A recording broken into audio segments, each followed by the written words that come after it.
teach you everything, okay, everything I know. And I've been doing this since the late 90s and for a long time, 25 years, I guess now. Deep dropping.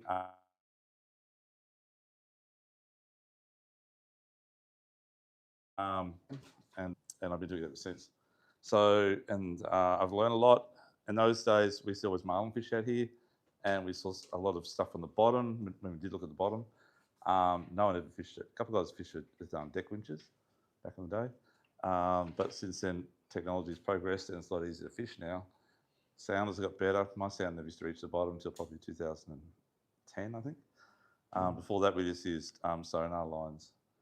But now, with the advent of release shading, where I thought was no reef or no structure, it's everywhere. It's totally everywhere. Does anyone here not have release shading yet? Whether it be by Navionics app. Have you got Navionics app on your phone? Which one's best, Doug? Navionics app, just for your phone. Navionics is Yeah. better than Seminer. I believe it is. The definition's better, that's for sure. Yeah, I believe it is. Like they're supposed to work together, actually, Navionics, Garmin, and everybody. But the Navionics app on your phone is probably more detailed than what's on your sounder. So yeah. So if you haven't got it, please put it on there. This is a good start for the night. But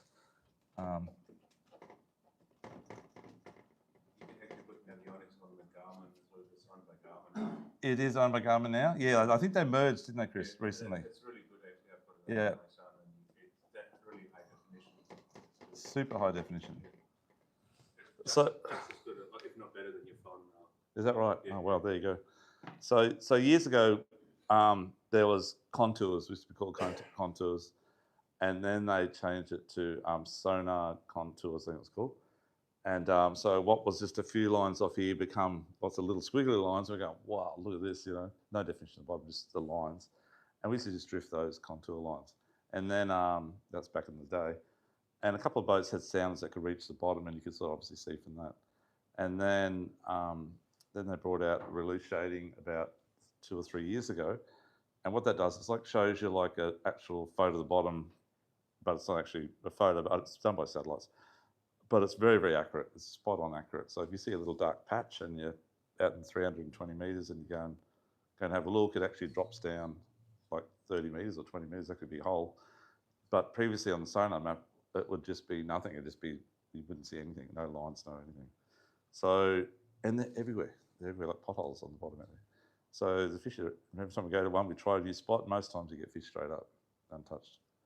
And they're everywhere. When you go back, they still keep coming back to each of the fish. So, very good. But anyhow, if you haven't got your phone, get that anyhow. I was using it all day yesterday on my mate's boat, and this is very, very good. Okay, it's about $50, $80 a year. $80 a year, yeah. For the sound, the way to start is about $350. Yeah, and then $170 a year or something. Okay, right, for the chart. Yep. Sorry, Matty? Does it work out of reception? Yeah, it does. So it works. That's a downfall. It works on satellite, but it chews your batteries up really quick. So if you've got to say, even the latest iPhone 15, it'll only last about 3 hours if you leave it on. It'll from go to low. So take a battery charger with you. Yep. Works on iPad too. A lot of guys use an iPad. And put an iPad on the suction cap on the dash and use the iPad as that. Yeah. And it's very, very accurate.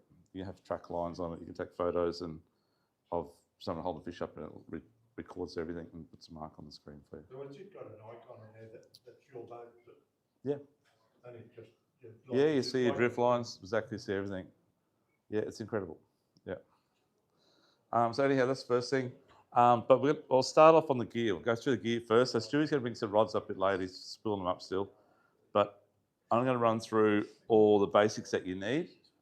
How many guys here have deep dropped over 100 metres so far? Okay. And how many people here have boats under 5 metres? I know you do, Chris. Yep. 6 metres? 7 metres. 6 metres, 7 metres and above. Okay. So Chris is a very good seaman. I give that to him. From over where you from, Chris, that you guys launch off the surf and go to 3 metre waves, so you know what you're doing. But you need to know your boat when you go out there, because how many people are here from Brisbane area?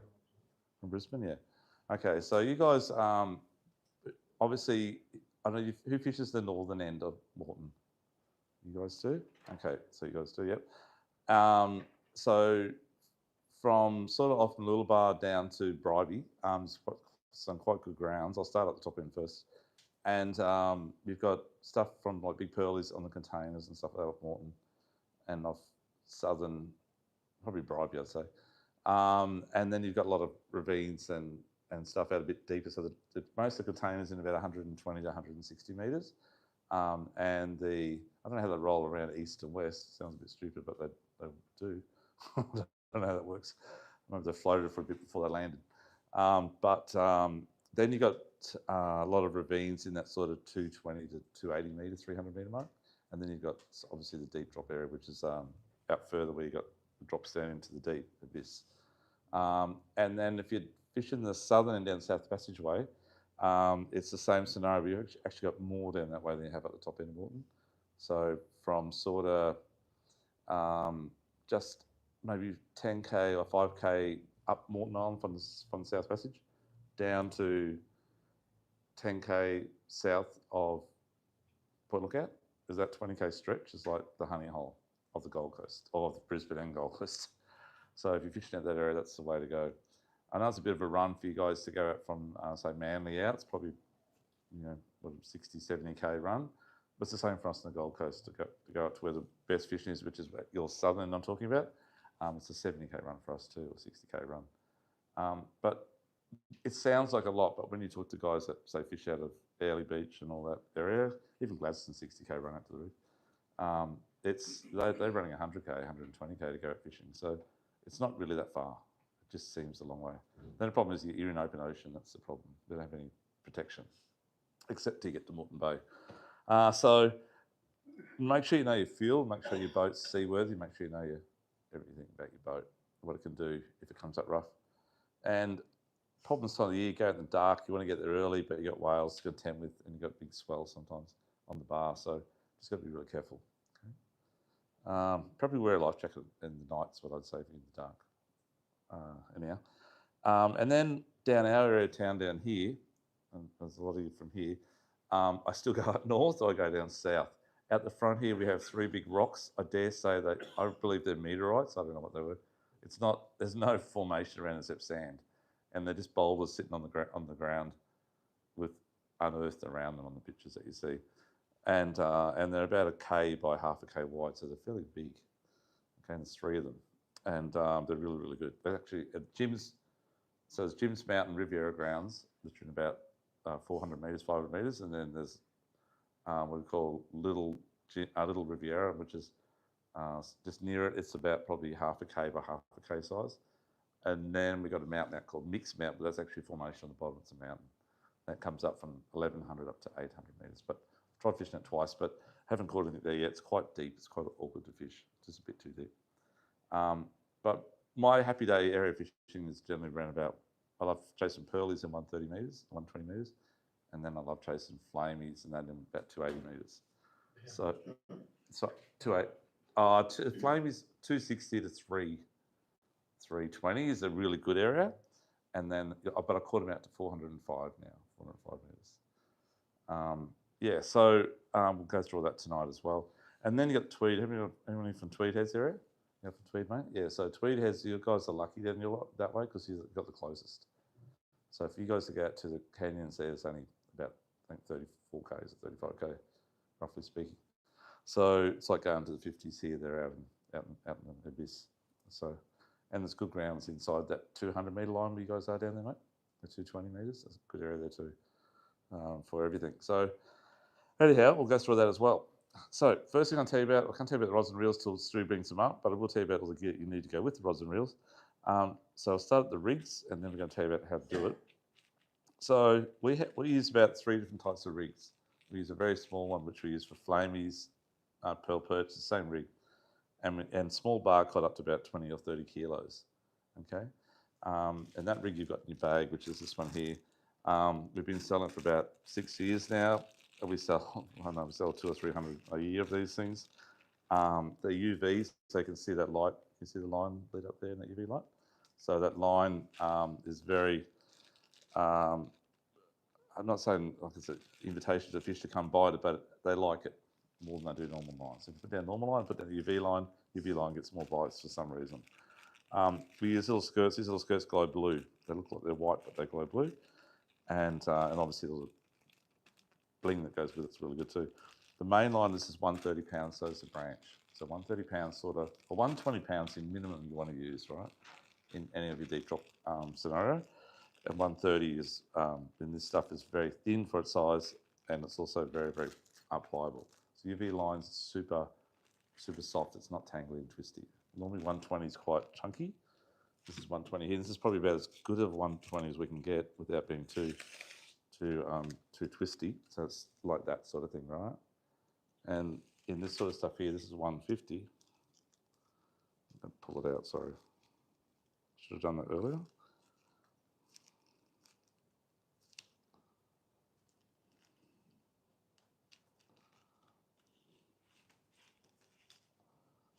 But it doesn't twist at all. It's hangs very loose. So the bait in the water is a lot less twisty. Doesn't get caught up as much and tangle up as much and twist as much, and it just sits really, really nice. And it's a UV characteristic. So that's available 130, 150, and 200 pound. 200 pounds is the heaviest I can get it in. I've been looking everywhere in Japan trying to find it. Can't find any bigger at the moment. So that's your leader, and then the gear you use depends on the hook. So this one here, we're using a 9.0. It's a wizard hook actually, but they're made in Korea. They're a very good hook, and I'll catch anything from this little snapper, even around 3 kilos, up to 20 kilo or 30 kilo cods. So you've got that in your bag. The next one up we use is a bit heavier. So that's got 150 branch and 200 main, and that fella there is also UV. That one we're using still on the same fish, but we learned years ago that big hooks don't work on flame snapper, and everyone's prize fish is a flame snapper. So we downsized the hook. That's why that rig's so popular. This one's about as big as you go. These are a 10.0, and that's as big as I use on flame snapper. But at the beauty of this one here is if you do get a bigger bar cod around 40 kilos or 50 kilos, or you get maybe a bass groper or blue eye, you know it's not going to come apart. Although I've never had one of those break on a fish yet. I've been bitten off, but I think they were very nice bitten off. Okay. And then if you're going to fish in that's fella there we're using from 100 metres to about 300. Okay, the first one that's one in your bag. This fella here we're using that again in the same shallow area, but out to about around 350.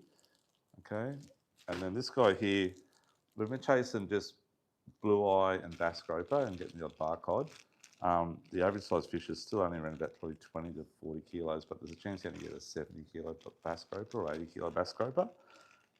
You need to have the power in your braid, in your leader, sorry. So this one here is 300 all round, I think it is. Yeah, 300 and 300. So it won't break, and it's the hooks are 14 O's, so they're a lot stronger. Nothing bends, and it's guaranteed whatever gets on there is going to come up unless your reel rod gets it up. So that's the biggest I use. I'll just pass those other two around. Actually, I'll pass the 3 around and have a look. Thank you, sir. Turn up. And then there's other rigs that we use. That's the main 3 that we use. This is also UV, and this is on a bit heavier. This is a 300, I think it is. 300 main. Obviously, it's done overseas, but I can't find it here from Japan. Don't know where they buy it from. Still trying to find it. But that rig there is not a bad rig. And there's another one that you can use that you attach to one of those rigs, the big heavier one, for running a live bait on. So I don't use many live baits when I'm fishing on the deep dropping. I think they don't seem to last too good when you drop them down 300 metres. The eyes pop out of their heads, whatever. But you can adjust that little slide on there. There's two slides on two lots of liveys. That little hook there, which goes into here or through his nose, is adjustable, so I can see where it is there. So if I've got say a big slimy, I can adjust that up a bit higher for your livey, and obviously this one goes through his back. And you've got 2 of those on your dropper, and it's on 300 branch. It's all UV as well, like so. So this guy here is going to be on the sinker end. This is going to be on the top, going through your snap swivel, and the dress hooks as well on the bottom. That's for your liveys. So that's the only other rig I really use if I'm going to do liveys, but I don't use liveys much. So I'd probably say don't worry about getting live bait on the way out. Just go straight to your spot with the bait we're going to talk about a bit later. So that's the rigs. That's why, sorry, one more rig too that we sell a lot of. And actually, Jace is probably the first guy to do UV leaders. So he does these fellas here, Australian leader system. And he does a great little rig here for flamies. It's a 4-hook rig that comes with the UV light as well to enhance the rig as well. And he does a range of rigs that are all UV. They're very, very good. But the branches are UV, the main line's not. I think he's having the same problems when you're trying to find heavy UV line as the main branch. Main line, sorry. Okay. Has everyone had a crack at making their own rig set at all? Yeah. Sorry, mate. You did buy the stuff, that's right. I haven't made any yet. Okay, so it's good fun. It's always an achievement. It's like making your own lure. It's always, if you get your good fish on your own rig, you think you've done it right, you know. But we have all the stuff to do it, and I'm going to show you tonight how to make it. I think it's Stuart making up while I'm talking to you. But there is another type of system you can do like this one here. We actually make the leaders up with snap swivels on them, and then you run your 3-way swivel, and the big snap, ball bearing snaps, they hook in through the swivel. I'll pass that around as well. So those hook rigs in there are all loose. Any questions on those, on the rigs at all? Everyone's good? Okay, so I'll come back to the rigging up part when Stewie comes up. So after the hook rigs, the next thing we do above that is I run a wind-on leader above my rig. So the reason I do that is that I've got a bit of leader to grab the fish, because when you're using electrics or hand, doesn't matter, especially a cod, they blow up on the surface maybe 20 metres back. And when you're winding up that last bit, and once you've got this on the reel, then you've got 100 or 150 pound to grab, okay? And pull the fish in the boat to gaff it. Or you can lift a flame snapper into the boat without cutting your hands and stuff like that. You need at least 100 pounds to do that, otherwise you'll cut your hands. So for those who don't know what a wind-on leader is, it's attached with a loop on the end of your line, which you do just like a bimini twist or something like that with your braid, and then you just plait it in and out on that loop, and pulls up onto the top of the leader here, on a little loop on the top here, which you'll see this little green one. I'll pass this around as well, and away you go. So otherwise you can just do whatever knot you want to do, braid to leader, but you've got to run around about 100 to 150 pound as a like a shock trace, so to speak. Because otherwise you pull those fish up and they're always pulling, and if you just go straight from your braid to your rig, you will, I think, lose fish. They'll pop off.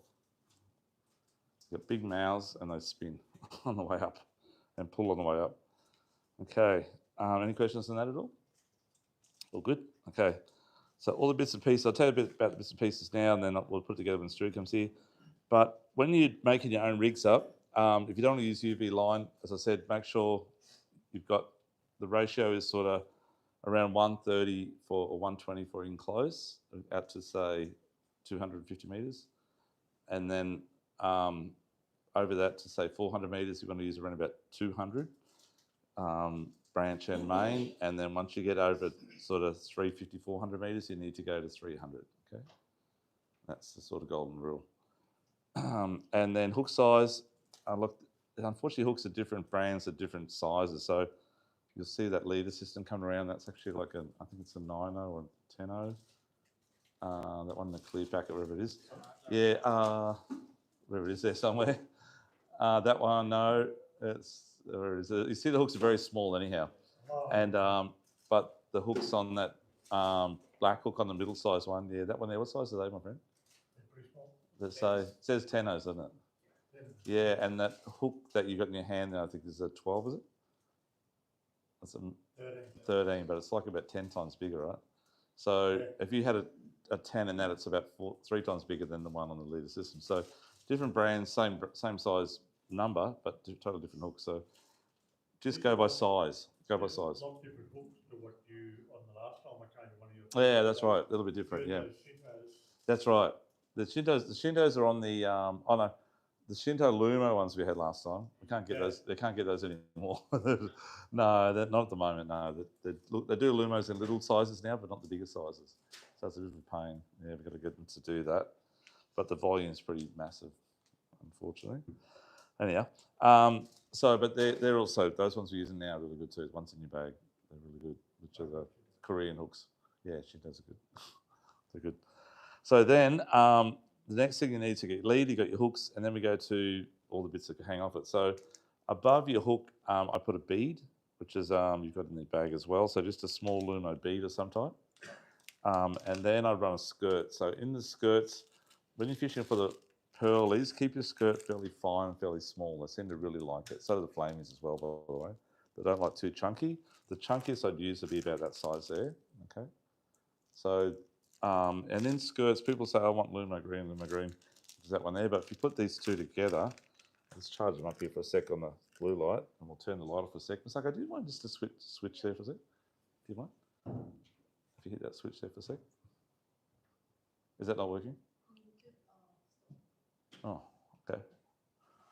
So that's the silver one, and the green one. But can you see any difference there? They're the same, right? So it's just an optical illusion. This one's got more speckles on it, the silver one. But in colour, it's the same colour. So, and can you see that UV light I'm trying to tell you about? Can you see the colour there? Oh, you might be able to see it from your end. But if you've got normal line, it doesn't do that same. Oh, that one's UV. That's all UV. This is normal line here. It doesn't brighten up. Does that make sense? It's the same, but UV's like that. And we don't see that, but the fish see it somehow, they say. That's it, Danny. Thank you. Ta. Thank you. So that's the green one, it's the silver one, but in glow instead of the same. Pink's also very good. Pink glows very well as well, but it glows like a greeny orange sort of colour, but works really well. Don't use it much though. I prefer to use the green of some type. And then the bigger squid we use on the bigger rigs, so the bigger hooks, just to hide the hook a bit more, and just to give it a bit more natural sort of look.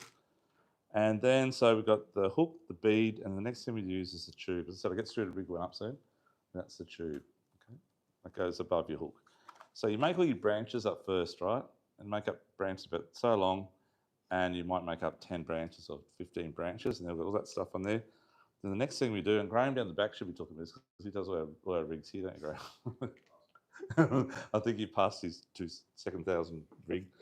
But after that, we go to the swivel. That's on your main line. So the swivels on the main line, you've got two types. You've got what we call an inline swivel tube sort of thing, like this one here. So this one here, you have a little piece of line cut off. So it's like crimping a crimp. Has anyone here not crimped a crimp, say rigging crimp at all for game fishing or whatever? So you've got to put another bit of line in with the line. So it's like a sacrificial, right? So your line runs through the centre, whether it be 130 or 200 main, whatever it may be. And then you cut off a little piece of line, might be 50 pound, 80 pound, just to pack it in there. So when you crimp it tight, it actually locks in, but it also doesn't squash your main line. You don't want to downsize the main line from 200 back to 100 because you bruised it, right? So you just wrap it together.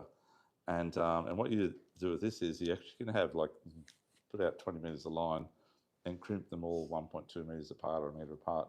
Crimp them all on there. And then the branches you attach all them along there and then just cut it off just above, sort of in that section, maybe 300 above the rig. And that becomes your swivel end, and then the other end becomes your sinker end. Does that make sense? So it's like an assembly line. How do you do it, Graham? Do you cut them off into sections first, like 2 metres, 3 metres long, and then do it? Yeah, okay. That's the way to do it. So that's the crimp-on type. I'll pass that around. Then the other way you do it is a three-way swivel. So these are a crane swivel on a crane swivel. Hard to see down the back, sorry guys.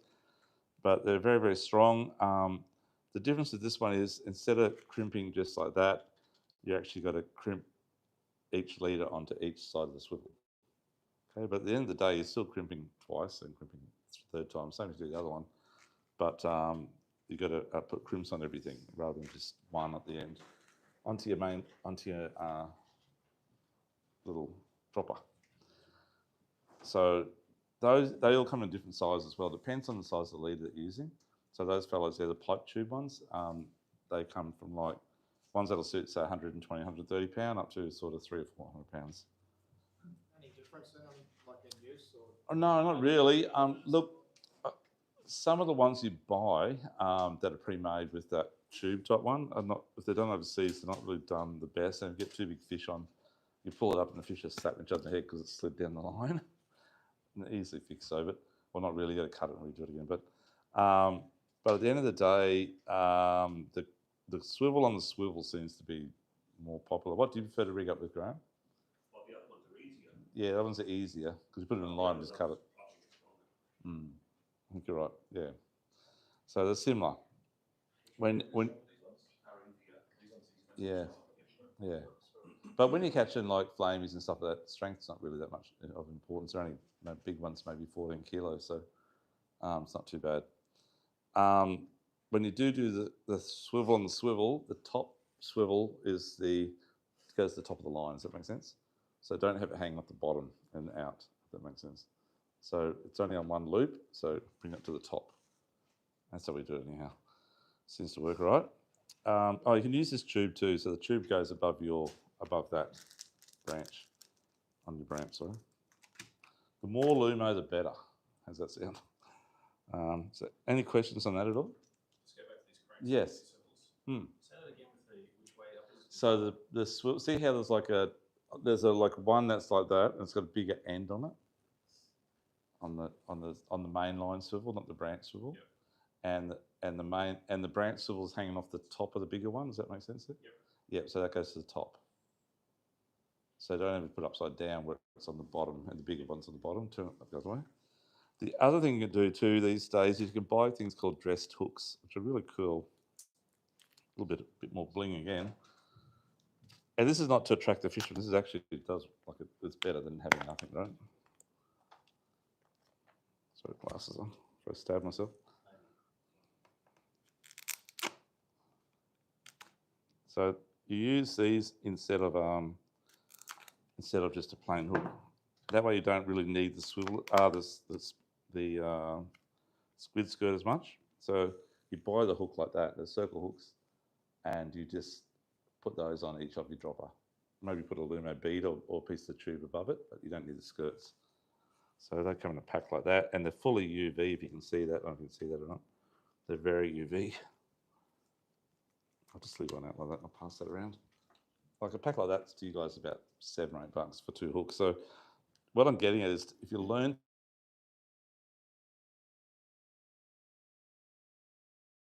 to make your own. How much dearer than the final bits and pieces? They're probably about similar. So they work out like around $3.54 a hook.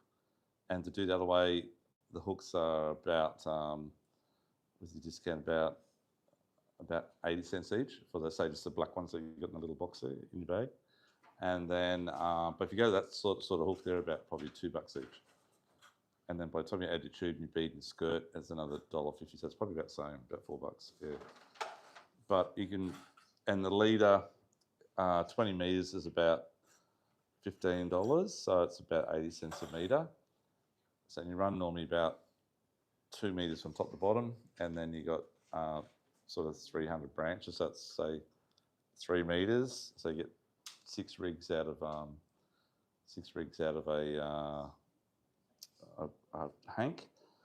So that'll be $2.50 plus 3 lots of $4 is $12. So it's about $14. But to buy that rig made up was about $30. So it's definitely cheaper. Yeah. Oh, crimson swivels, yeah. So swivels are about, they're not cheap. They're about 80 cents each or $1 each. It works out at. So yeah, you probably still around about. It's still about half price, about 16 or $17. The reason why we charge so much is because it's the labour and times, whatever it is. Yeah, the grain's pretty cheap. But yeah, so it's definitely a good exercise, but it's the rewarding feeling of doing it yourself. That's what I'm getting at. Okay. So any questions on making your own rigs at all? No? So we'll get Stu to make one in a minute when he comes up. Okay. The next thing is we're going to talk about. So we've got the rig. Then we go to snap swivel. So that's the next thing. So snap swivels, I think some of these in your bag as well. I like to use about a size 7, which is now close to 100 kilos in strength. I'll use that right through, from flamies to bass groper, bar cod, everything. So it should be strong enough. The best I've ever done in one haul, I got the trifecta. I got a blue eye bass groper and a bar cod in the one time. And I think it was around about 120 kilos nearly of fish on the one string, and nothing broke, and I was really happy. Yeah, they're all really big, like 20, 30, and 70 kilos or something, 60 kilo bass groper. That was at Riviera Grounds. But yeah, it's all good. So then at the bottom end, so on the top end on that rig, we run a swivel. We use a crane swivel. On the top, I'd recommend using around a 1.0 or 2.0. So they run about sort of 60 kilos, 70 kilos. They're strong enough to hold it. And on the bottom, I just run a cheap one as a breakaway one. So you want to try and retrieve your sinker, especially if you're using lead ones. But generally speaking, you can pull out most of your sinkers from down below, but a lot of the time they get stuck. You just can't get them off. And because your braid's sort of 80 pound or whatever, 100 pounds, it's very hard to break. So you've never got to tie off the bollard and let the boat sort of snap it off, you know. It's very hard. And you drag on your reels, you know, it's fairly strong, but it's still very hard to pop 80 pound braid. Always hope it breaks down there. So I run about an 80 pound dropper leader on the bottom of my rig, so underneath the swivel at the bottom. And I run about 1 metre to 1.5 metres long. Okay, and the reason I run it so long is that it sinks in the water when my fish are coming in the boat. It's not slapping on the sides of the boat. And if you're using something like that, it scratches up the boat pretty bad. Okay, so keep it down there. And I just do a loop on the bottom and pull it through, same as you do normally. All right. Sinker sizes. So S-Tackle, they're our biggest selling sinker. We do sell ones that are encased in like a heat shrink. I think I actually don't have it at the moment. That is a Rio. And then we do sell ones that are in like a PVC tube full of like, it's like some type of rock in here, small rock. And then we sell lead ones, obviously. So lead ones are a lot better. The reason being is, I don't know if you saw Jason I think Jason's got the housing that goes down like 700 metres or 600 metres for a camera. And he dropped it down. And when you drop down the steel one, the fish nick off and hits the bottom because it's pings quite loud. And when you drop down the lead one, they come straight up and start eating the line. So if you are going to use steel ones, my suggestion is to wrap it in heat shrink or duct tape or something. Okay. Otherwise, lead's to go. These are actually for S-Tackle, and they've kindly donated one to each of you guys, a kilo one, which I love to use out on the flamies under 300 metres deep. That's what I try and get away with, like, if I can. It's a lot easier to use, and it just you feel the bite's much easier because there's not much pressure on the line. Okay. Yeah, so it depends on the current. So I'd be using that wind under 12 knots, say, not white capped, and current under 1.5 knots. But if you got, say, 2 knots of current and you're drifting along with the current, there's no wind, that'll still hang pretty all straight down. It's only when you get a bit of wind against it, then it becomes skew with. Yeah, so in that case, you jump up to 2 kilo. Yesterday, we were using 3 kilo, but it was really bad at the essays. It was supposed to be 1.4 to 1.6 knots of current, and it was we're drifting 5 to 5.6 k's an hour against the 15 to 18 knots southerly. So it was running about 3 knots. They didn't have charts at all. Charts said 1.4 to 1.6. So we went 70 k's for nothing pretty well. And it was very rough. So wind against current. We had swell going that way, and clapping and spraying. And we're in a 36-foot boat, and we got smashed. But we persisted, and it was very hard to feel the bites in that situation. Every time we put our lines up, we got some flamies, we got a few, but it was just really hard. Yeah, really hard. And now the jigging was very good there. I don't know, anyhow, I'll tell you about that later. But that's just sinker size. So I do use 4 kilos when I'm fishing in 500 metres. There's a bit of current and a bit of wind. That's as much as I ever use. But to use a 4 kilo sinker, you really need to have at least like a 1200 Dyer or Forcemaster or Beastmaster reel to be able to handle that sort of weight sinker with ease. And you'll be really careful on your rod because the rod's is quite a heavy. And if you've got too light a rod, it's like all over the joint, if that makes sense. 4 kilos is quite a heavy sinker.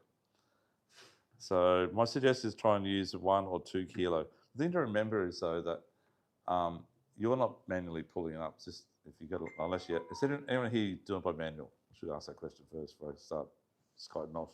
Okay, good. Okay, so okay, it's hard work, and I used to use manual years ago before I got electric, you know.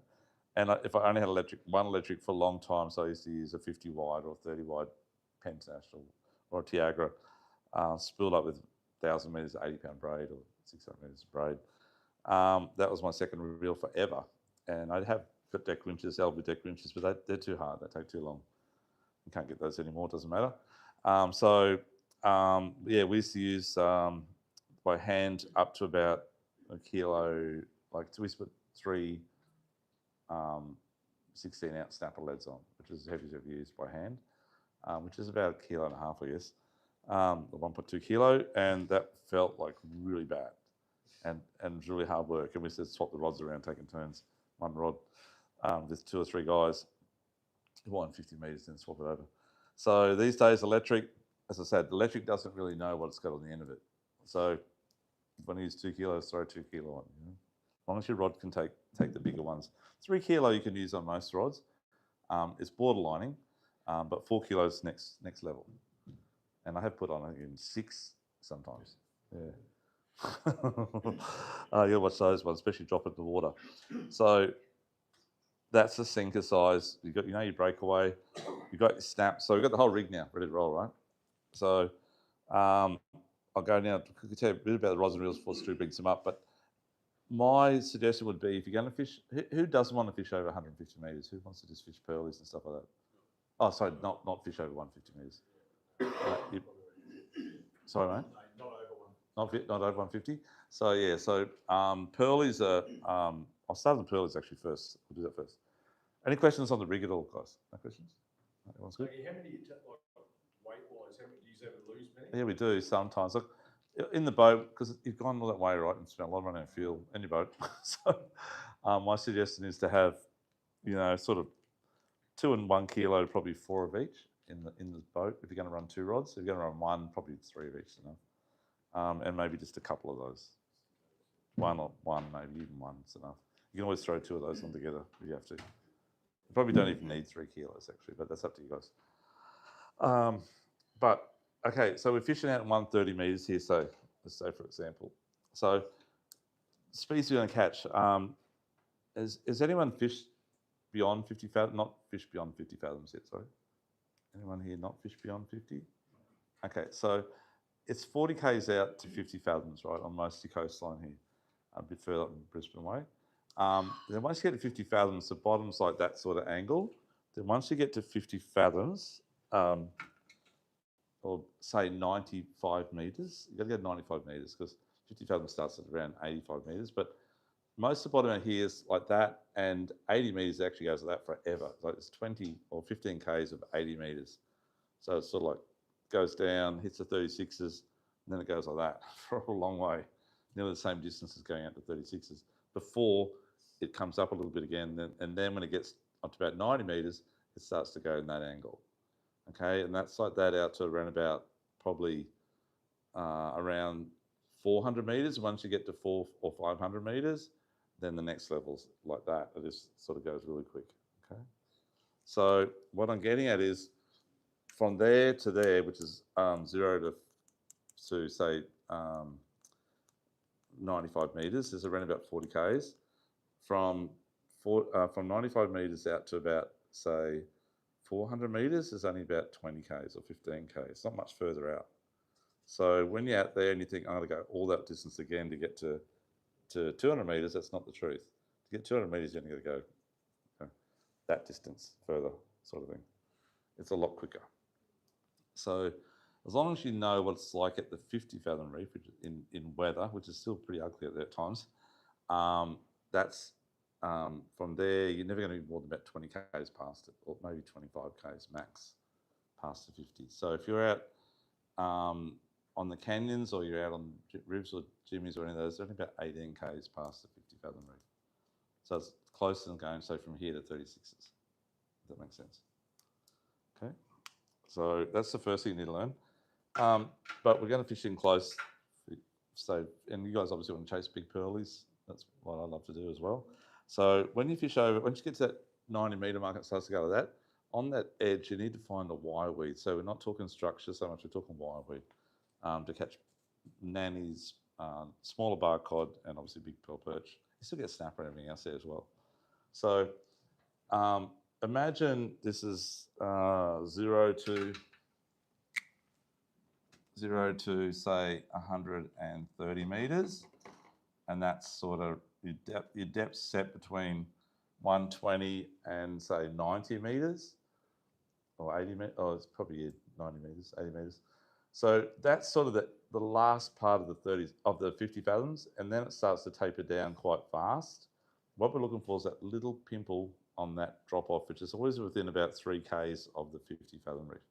So you sort of zigzag between about 95 and 125, 130, and zigzag east to west sort of thing. And when you find the little pinnacle, that little bump, when you're zoomed in, that part there bigger, so that's looking between, say, 80 and 120, it'll look like that.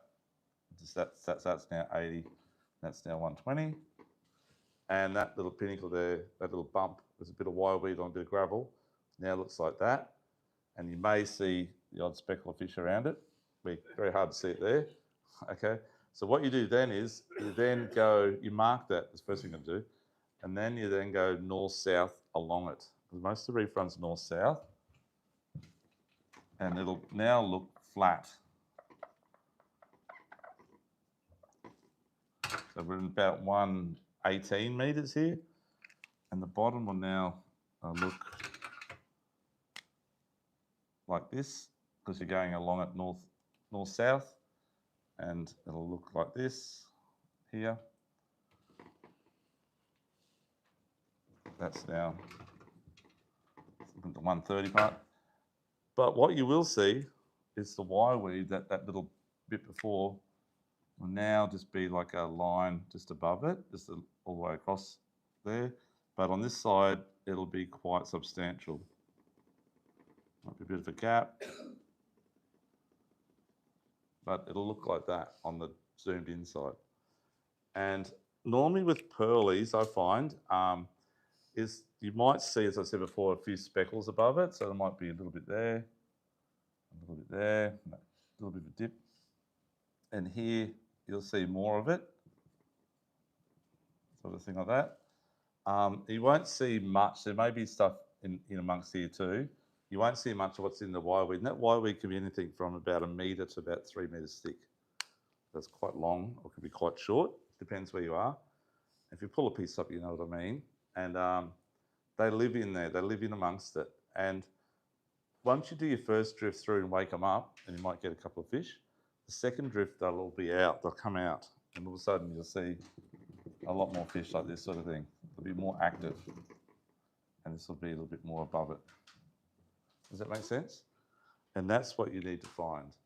And that's your pearly. So 95 to 130 or 120, just zigzag and have it zoomed in. And when you see that little pinnacle on the little bump or a little bit of fuzz on the side, then go north-south along it, okay? And mark it from top to bottom. Your bloody sinker can look like this at times too, when you got a drift from on the bottom there. No, it'll look a bit different. It'll look a bit different. But you seem to get caught in the wire weed all the time. Yeah, So, I've had the sinker and think, oh, that must be wire weed in there, and you realise it's the sinker going on. oh, okay. Oh, you mean as in just a line following you all the time? Yeah. No, I want to see fish, not sinker. Yeah, but you're right. You might see that a little line along here, something like that. But no, it'll come up. They'll come up out of the wire weed. They're hiding in there. Once you find that, mark the top and bottom. So always, when I get out there and I found that spot and I've gone, I know where it is, I'll then do a drift, just a blind drift, no matter where I'm fishing. It could be in 20 fathoms, it can be in 300 fathoms, doesn't matter, 300 metres. I'll do a drift and just see which way we're going with the wind and the current. And I'll drift for probably about 5 minutes. It gives me time to get everything ready. We've got my lines, bait them up, whatever. And then I'll go back up in that direction. So this is your plotter down here, and that mark might be one of these two marks here. And we've drifted, I always drift away from it a bit. So I've drifted in this sort of angle, like so. And I've drifted around, say, 400 meters or 500 meters in the case. That means the current's only about probably 1 knot, not too bad. So what I'll do, I'll go back up here and I'll come down to about here somewhere, start my drift about here, and hopefully hit these spots on the way through, running parallel with this one here. Does that make sense? So try and run parallel with the same drift way that you did on the plotter. And always leave your track on. Don't turn your track off. And if you get fish, might have been there, make sure you mark it, put a little mark on there. Just reach up and push the button, okay? The more marks on your sound on your GPS, the better. Why do you test drift away from the marks? Because I don't like the sound of pinging away too much. Pearlies are, especially for pearl perch, Graham, so they talk, and if you drop a good pearly, they seem to shut down really quick. You might get one more drift in, but that'll be about it. And I find with pearlies, when they're on, you'll bag out in second drift anyhow, because you're allowed 4 or 5 meters. 4, that's right, sorry. You'll bag out in second drift anyhow. But generally after about 3 drifts or 4 drifts, they just shut down anyhow from the sound, I believe. But the trouble is you can't turn your GPS off because it's still sounding, even though can't turn your sounder off. If you turn your sounder off, it's still pinging away because you've still got depth on your GPS, and so it's still happening. So it's irrelevant. So that's why I take my phone all the time. I'll use the Navionics. So I'll work out maybe 1 drift, maybe 2nd drift, and if they're starting to shut down and ready, I'll just switch everything off and use my handheld, the phone, and try to get two more drifts in at least. And if your mate drops a big one, belting, because that's going to be the end of that drift. But the thing with wireweed, it's everywhere. You just got to go and look for it, go and find it. There's a lot of wireweed I find out here in about 98 metres, in about 112 to 118 metres, and 140. That doesn't matter if I'm up off Lookout or down off Tweed, it's the same. This seems to be where it seems to grow a lot. So remember that, 98, 118, and about 140. Okay. For pearlies. And with the pearls, I was saying, you get little barcode and you get some good nannies as well.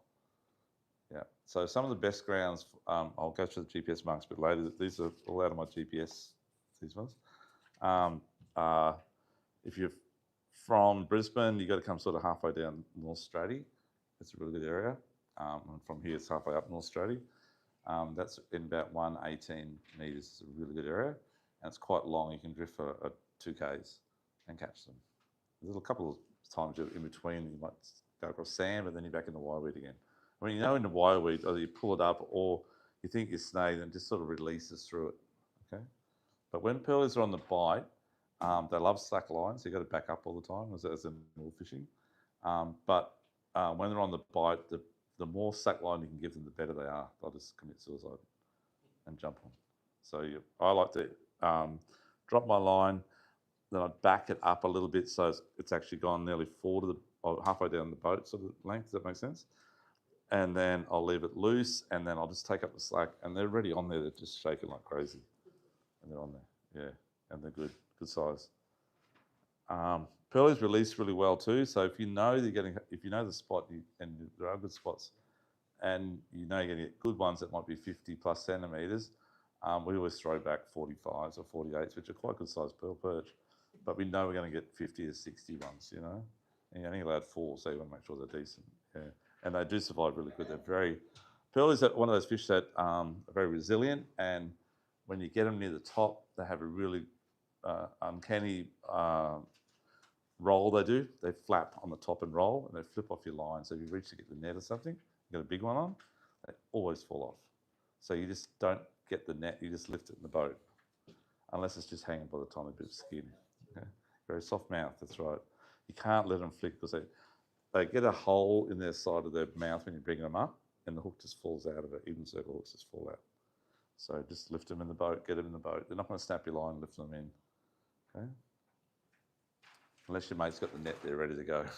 But I doubt it because he'll be fishing with his line. So any questions on that at all?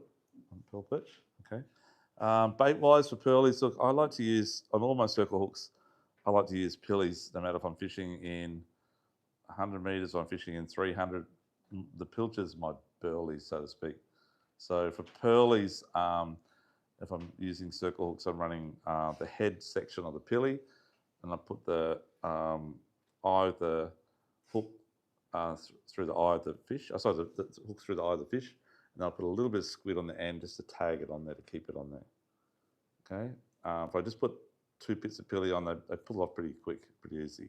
But if you've got the squid on there, they may pull the pilly off, but they'll come back to the squid. So pilly, squid on each hook. Just try that. You can run a gang hook if you want. So I don't know if you guys got any gang hooks in that bag. I don't think you did. But we have these gang hooks, stressed gang hooks, which are really good. I'll just grab a packet out of one of these bags. I think this one here. That one.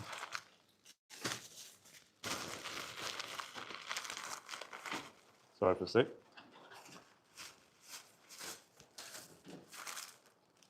Not that one either. Sorry, guys.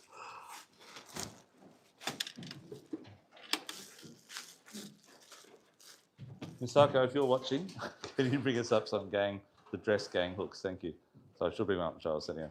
So I'll run sometimes one of these off the snap right at the top with a pilcher on it. So it's very close. Sometimes I tie a bit of line to it and just put a loop on it and hook it onto the snap. But I find gang hooks are really good for pearlies. They don't fall out of their mouth, so they stay intact. But if you want to make your own rigs up, maybe make some rigs up with 3 gang hooks on it, which I do at times. So pilly, pilly, pilly, gang, gang, gang, and you just don't miss. Okay, but as I say, you can only do a couple of drifts in your bag out when they're on. Any questions on that at all? Okay, you've got to back up, guys. You have to back your boat up. Really important. And when you get one on, if you hold the rod tip up. I know if you're using electric, it's a bit different because you want to push the button and bring it up. But if you run it by hand, hold up. Thanks, Misako. Thank you. Yeah, that's good. Perfect. Thank you. Mod cons of this age. Thank you, Zane. Thank you. Okay. Thank you. So these are sort of gangs that are running off the top, and 7/0 is what I use, exactly right size. So I just run one of these off the top of the line or I run 3 of these. Okay. But if I've already got my rigs made up like the ones you've got there in your bag, then I'll just attach one of these to the snap with a little tiny piece of line, just a little bit of, say, 60 to 80 pound leader, and just a loop on the end or a swivel if you've got time to tie a swivel on. Keep it short though, that long. Okay. Yeah, they're really good. So that's about it on the pearlies. Any questions at all on pearl perch? No, why weed? Just remember that. Okay, next thing. So now we've got the pearlies bagged out in pearlies, which we often do. We'll bag out in pearlies first, then keep going out to straight to flames next. So flame snapper. Look, the golden secret is not too big a hook, as I said before. Keep it small. But the trouble is when you chase a flame, you're in barcode territory. So, and it's quite often they're 20 or 30 kilos. So if you've got too small a hook or too light a gauge hook, it'll bend out or it may pop out of its mouth, whatever. Those circle hooks are very good though. They will stay in the lip. So cod have got this big fat lip goes around their mouth and it gets stuck in there. And it's very hard to get it out. And they've got little tiny teeth up in that lip as well. So you need a good pair of pliers to get the hook out because sometimes they're right in there. It's really hard to get it out. So when you hook one up, you've pretty well got it. That's the way it is with cod. Just don't wind too fast. And I was going to say for electrics before on pearlies, do not wind fast. You've got to, about half speed is the maximum you want to go on your electric because they will rip off. Okay. So with the flamies, the same rig. There's no difference in the rig at all. Same gang hook, same everything. If you want to do it, the only difference is you up the ante from about a 16 or 20 ounce sinker on the pearls which you're using to about 1 kilo or to 2 kilos. Your depth's gone from 110 meters, say 120 meters, to about 260. So you doubled your depth, and the sinkers just get bigger, get down there. And with the flamies, I changed my bait though. So I'm still using the pilchard that's on all my rigs. Even when I go deep water, it's still on there. It's my burley, right? So cut the half pilly, use the eye, put it on the circle, and then I use mullet fillets. So you've got to go to mullet fillets. So strange as it is, mullet fillets are great up north. They're not that good here inside 100 metres. I don't know why. This is the way it is. So squid and pillies inside 100 metres. Out there though, pillies for burley, mullet fillets come into the show. That's over 240 metres deep. So, and when you use a mullet fillet, I've got some mullet fillets here. I cut it about the size of 2 fingers. That's about the size I'm going to cut it. So when I cut a fillet up, I'll cut it up on that same angle. So 1 cut, 2 cuts, 3 cuts, and the bottom one, I'll either cut that in half or I'll use it whole. Does that make sense? So I get about, that's a little fillet. This one here, I'll probably get 6 out of it. So again, same deal. 1 cut, 2 cuts, 3 cuts, 4 cuts, 5. So I get 5 pieces out of that. 6 is about the most I get out of a mullet fillet. So between 4 and 6. So allow yourself, remember that you'll need like at least 6 to 8 fillets of mullet to catch your days, sort of whatever. Around about, say, 4 hours fishing. So, I don't know, they're sort of a kilo, are they? I think they're around about 600 grams. So you probably need around about 3 kilos of mullet fillets to have a good day out with, say, 2 guys fishing. Okay, I'll give you around about, probably around about, around 30 baits. So running 3 hooks, so it's going to give you 10 drops. Yeah, you probably need more than that actually. We always take out about 6 packets. How does that sound? Because we have high expectations. But yeah, around that sort of 3 kilo amount. And in a day, if you're flamey fishing, every time you go deeper, it's longer. Does that make sense? So when you're fishing for pearlies, and if you're going to bag out pretty quick anyhow, or snap or whatever, you'd probably get, say, 30, 40 drops in a day in an 8-hour period in close out there in 100 metres. But when you go to 250 metres, you're probably going to run about a maximum of about 20 drops in a day. Because it's just time. It takes you like 20 minutes or 15 minutes to hit the bottom, hook up, get the fish up, get it off, bait up, go back down again. So 3 times an hour, say. So yeah, 20 times in an 8-hour period. When you're fishing in 400 metres, we get about 2 drops an hour. Okay, so everything's slowed down because it takes a lot longer to get there. So mullet fillets, deeper you go, the less you'll need. That's a good way of looking at it. So mullet fillet, pilchard. So pilchard goes on first through the eye, then the mullet fillet goes on. How many times do we go in and out the mullet fillet? I only go once. If it's a big chunk, I might go twice, but generally once. So I use it like a tag, but go from the skin side first through the flesh last, and it just doesn't fall off because your skin's on there all the time. Okay, does that make sense? Yep. Okay, good. It flaps around. I just believe it works heaps better than being mulched up, tightened up onto the hook as a big chunk. So have it loose and flapping around a bit. And when they bite it, especially cod, they'll bite the pilly and the little shit will go everywhere, and then his mates will come in and they'll take the other baits. And if you get a cod on, which is obviously going to be a lot bigger on your rod, try and hold it there for his mates to come around because they spew up. It's got a bad habit of spewing up, I think. And then his mates come and eat his offal, and they'll grab your bait as well. So you get 2 on. And quite often we get 3 cod on, actually, when they're on, which is way too many. But anyhow, it is what it is. But yeah, so does that all make sense? Yep, okay. So the flamies, go back to flamies now. So what do? Obviously your drift's going to be, you have to do that blind drift again, because this time it's going to take you not just 2 minutes to get to the bottom, or a minute. It's going to take you around about 3 minutes to get to the bottom, depending on the size sink you're using, 1 kilo, 2 kilo. And then we've hit that mark there, we're drifting through it, and if I'm coming up to that mark there and I haven't got a bite, when I know on my sound it's just starting to come, it's going to be a little bit of fish activity, I'll definitely start backing up at that point and try and catch up to my line and even overtake it a little bit, so they're down beside the boat, and it's sort of loose, tight with the swell, and that's when you get your fish.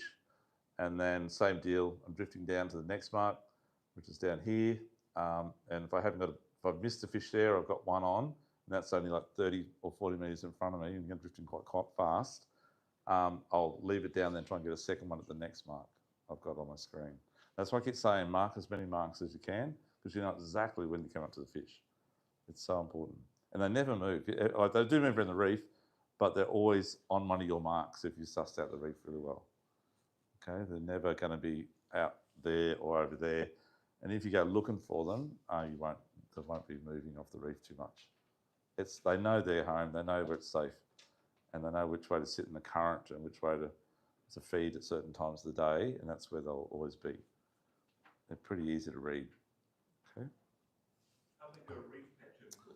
Yeah, so look, depends on the spot, Graham, but most of the marks I've given you are about probably about a 400 metre drift at least. Yeah, so quite big. And some are okay, but most are about 400 metres. The only ones that are really long are actually the rocks at the front. They're like a 2K drift or 1.5K drift. So when you're drifting like at 3 or 4 knots, when the current's ripping at 3 knots, and it can be quite a good day, no wind, but just a lot of current. Every time you get fish, by the time you get them in, take a picture, whatever, put them in the ice, and you go to drive back up again, look at the sound, the GPS, you go, wow, it's 1.2 k's away. It's very fast. So you've got to burn all the way back up again. So that's what I'm saying earlier on tonight, make sure you know your fuel usage of your boat. It's really important. What sort of ground are you looking for flamies? Yeah, so flamies are a different animal. That they school up like bait fish. You think it's a big school bait, but they're flamies. So flamies will look like, I'll show you on here.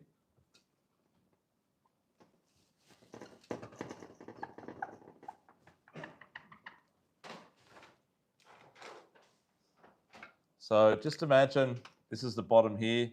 This slowly been going down, slowly going down. There'll just be a little bit of a rise like so, and then it might just keep going down like that. And over this side here, we've got that zoomed in bar from top to bottom here. Obviously that might be now, say 200, and that is 260. So I zoom out a bit more because the flames will sit sometimes 30 metres off the bottom or 25 metres off the bottom. So my window's around about 30 metres of over here. So that's looking now between 200 and 260, and that might be 300 metres there at the bottom. So we're at 0 to 300, and my window's between 200 and 260, so, or whatever it might be. And so we're in, say, 240 metres, that's 200, it's 260, so that's 220, 240 there. So my bottom's going to be sorry, a bit deeper there, coming down like that, and it'll come up like so, and then come back down again, which is that little bump there. And then the flamies will be sitting on there. If they're stacked properly, there won't be dots at all. It'll be like this big red patch. And the red patch is really good. And then if you can get it where it sort of comes down and nearly touches the bottom there, that's all solid. And that's a big school there. That's the perfect scenario. So those fish there, as your line's down here on the bottom, so it's 30 metres below and 20 metres below them, they'll come down to that, no problems at all. But if you try and drift with your lines through here, up off the bottom, it doesn't work. It never works. So don't do that. Don't waste your time. Make sure it's on the bottom. Make sure you've got plenty of slack on your line. And those guys will come down and hit your bait. But as you're going that way, they're the ones that are feeding in that end town. So they're the ones that are going to smack you really hard. Okay. If you do get the dots or arches or so, they may be cod. They may be flamies down there, but generally they're in a big pack like that. They're very tight pack. And there must be, when they're schooled up, there must be lots, because to be in that big in the area. And you can drop a bait jig down, you never get bait. It's flamies all the time. Yeah. Are they all the same size? Or no, they're not. So yesterday we only got little ones. I've never caught little ones like we did yesterday. but it's a whole pack the same size? Yeah, no, they're all variants. So they can be from, a small one might be 60 centimetres, say, and a big one might be 1.20 metre or 1.10 metre, and they're in the same school. The biggest ones we've caught, the biggest ones are generally, I've caught big ones in like 250 metres that are a metre 20 or a metre 30, which is around about 10, 11 kilos.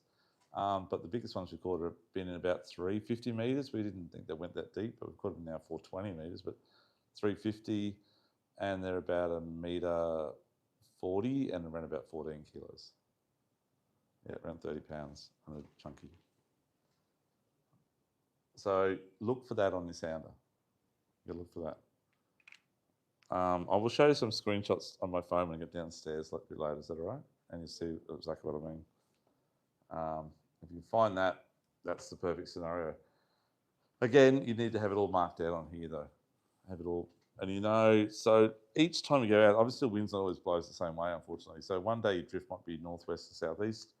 Next day it might be directly south from north, and other times it might be running. Sometimes the current runs west, so you might be going from east to west. The best drift though is northwest to southeast or north to south, because most of our reefs run that way, right? They rarely go east-west. So those days when you've just got that sort of thing happening and your drift's directly south, you've only got one chop at it really to get the fish. And your reefs normally faces that way sometimes, northwest to southeast. So when it runs directly south, you've got a little bit there. And when you go to east-west drift, it's even worse. So you're drifting west, that's north there, west over here. You've only got that one hit that's even smaller. That's it. So start here, drop your line, hopefully get a fish and get it up and go back over again. But it's a short period. You get more drops in that day probably, because you're not running up and down all the time. But I like to try and get as many marks in as I can. And sometimes we have done that. I'll take back what I said before.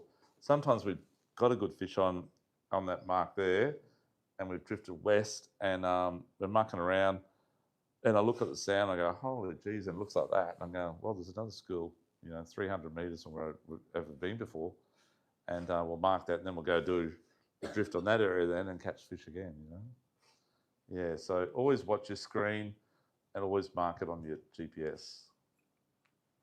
The bottom out in the deep water doesn't have much growth on it. There's a bit of stuff we get, some of the soft sponge coral and stuff like that, but it's not like a wild-weed type effect. So, yeah, you won't see much structure other than hard bottom. And that's why I was saying before, the sinkers ping on the bottom if you're using steel. Okay.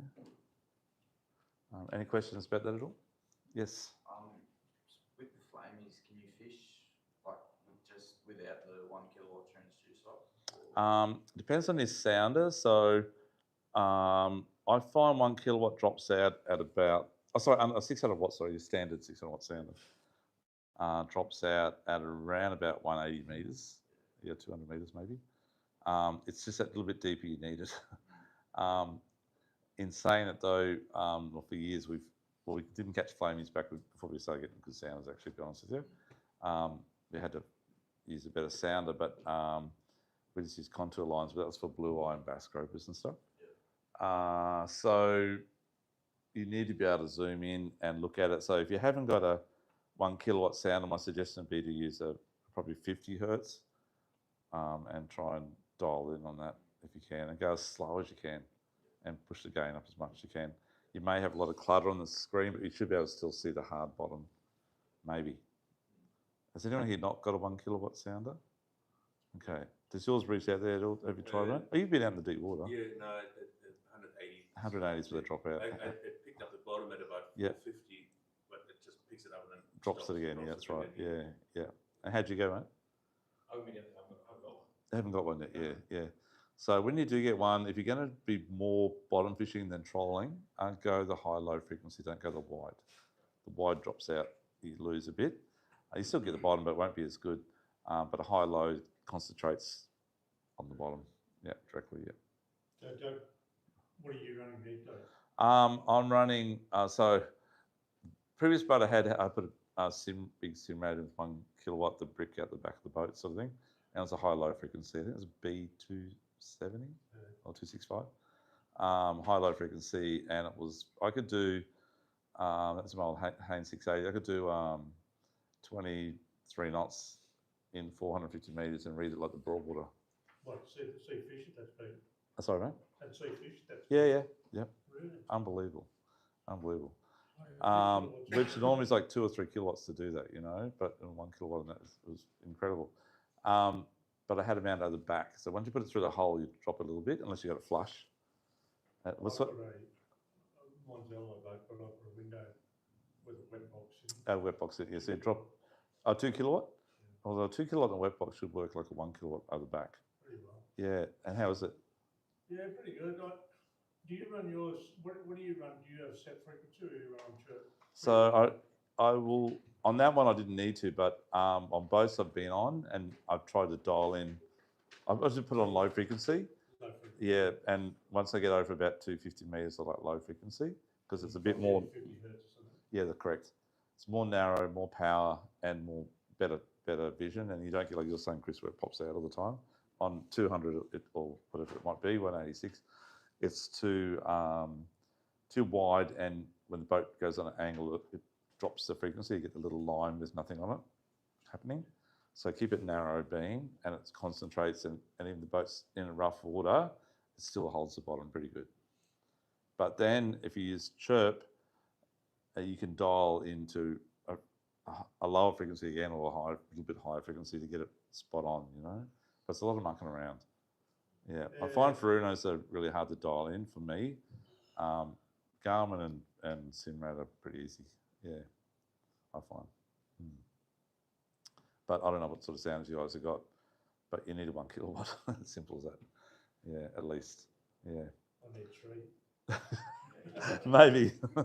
My mate yesterday, we went to my mate's boat. He's got a nice carbo, nice boat, Timmy, and he's got 3 kilowatt, and we were out yesterday 300 meters doing 24 knots, even though it was rough as guts, and it was crystal clear picture, and going along, I was like, well, I was driving all day, pull the throttle back because I just saw a little tiny little bit on the bottom, go back around, and there's a fish there, you know.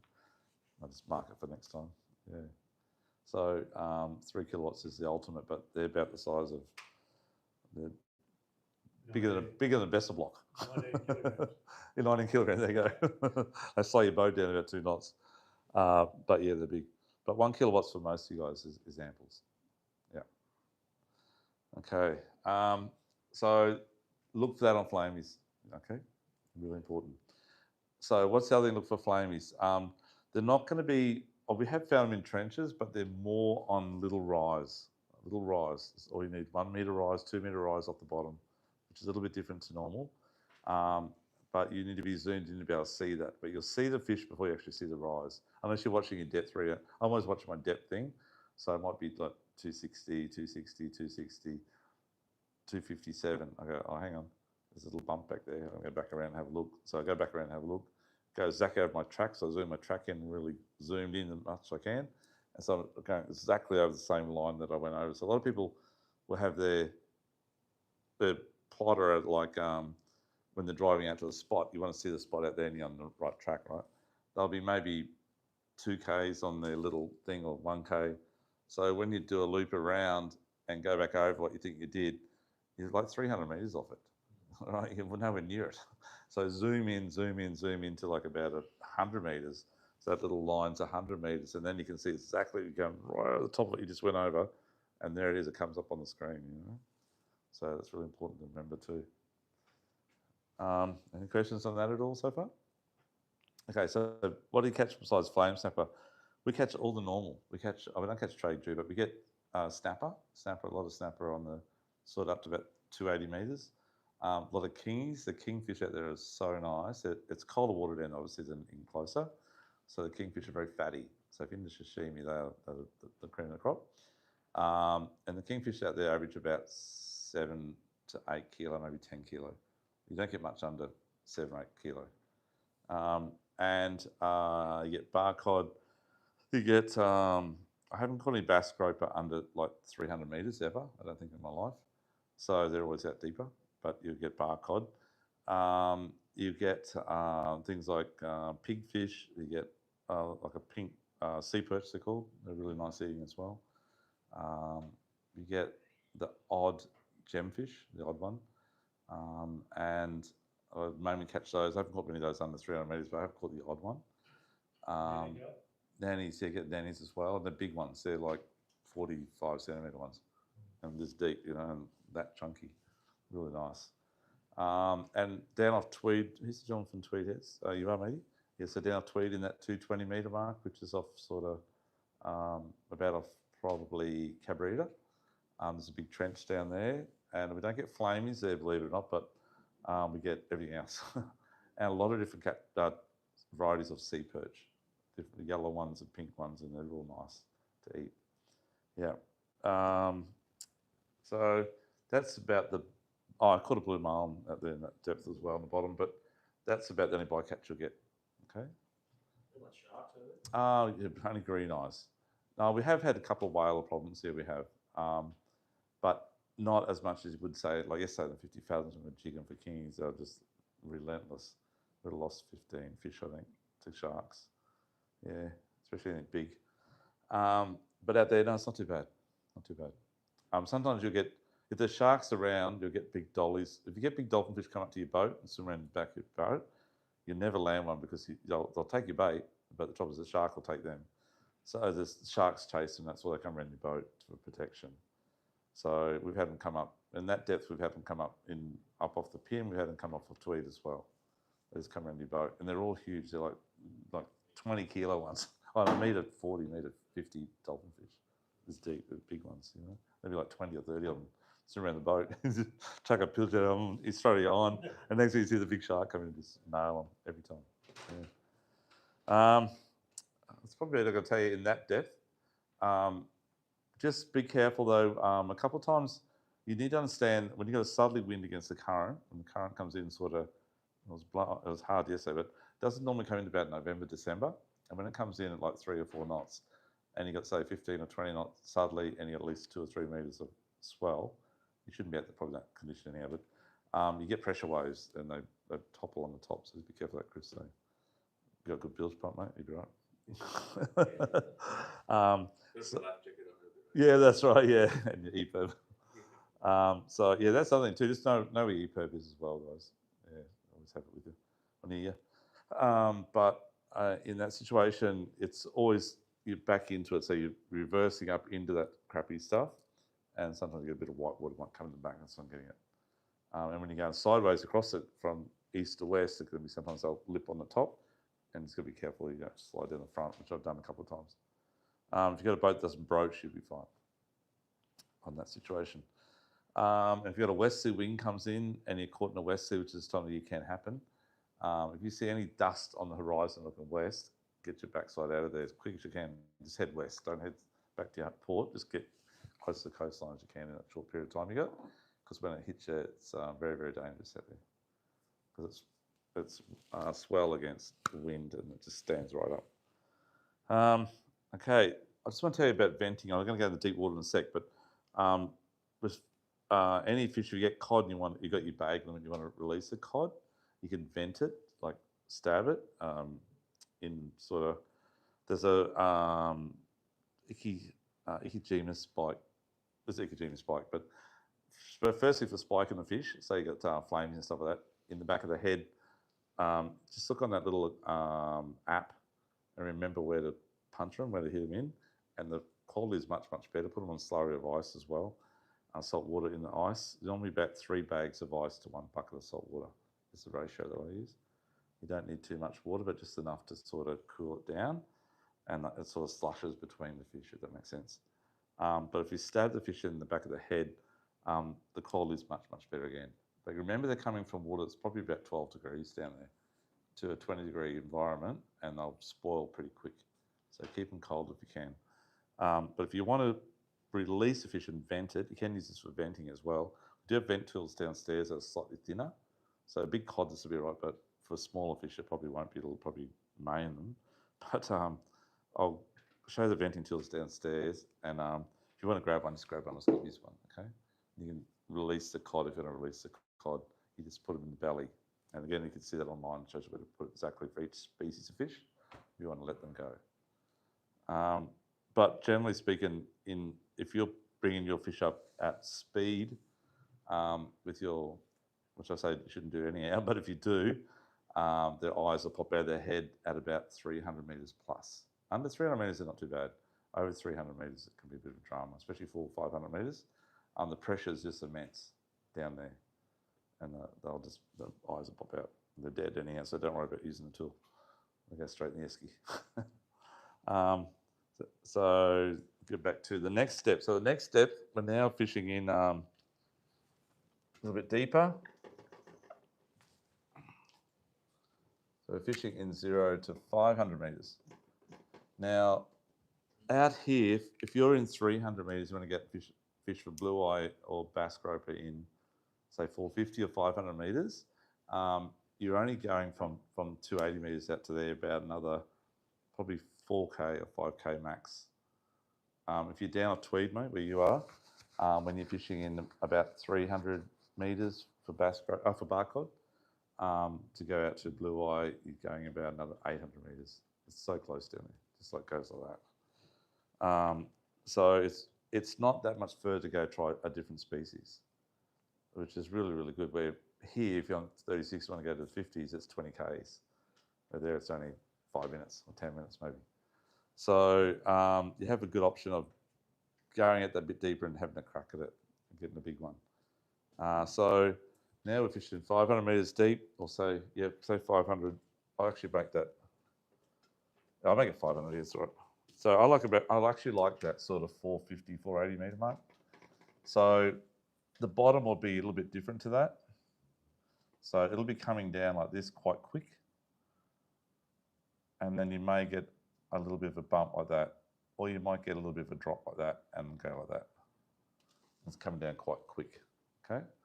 And that's sort of looking between now, sort of 400 and 500, but I actually zoom in a bit more than that. I'll probably zoom in at about 450, say, and 500. And then over this side, we're looking at now 400. Oh, sorry, 450, sorry. 450 and 500 down here. And this is all changed as well.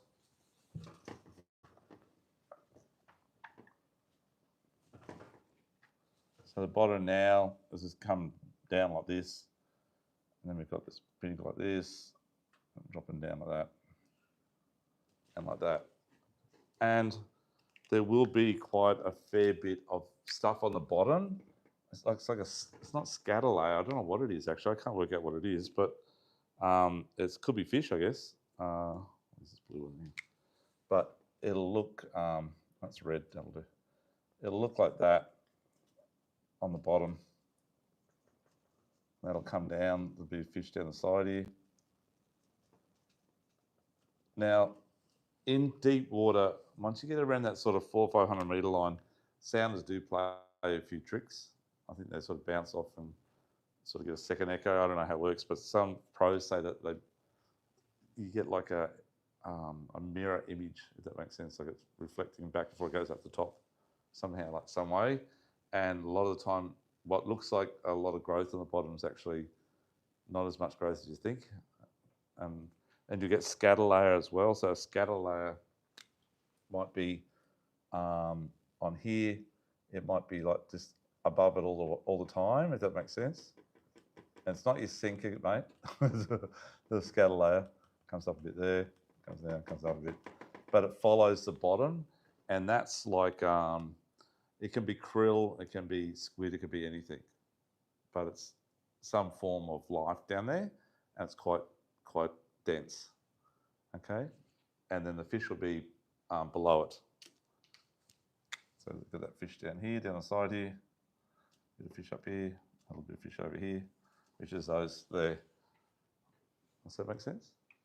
So, and it's quite aggressive out in that deep water. So the bottoms, like you're not talking a 10 metre rise, you're talking an 80 metre drop or an 80 metre rise. It's quite big.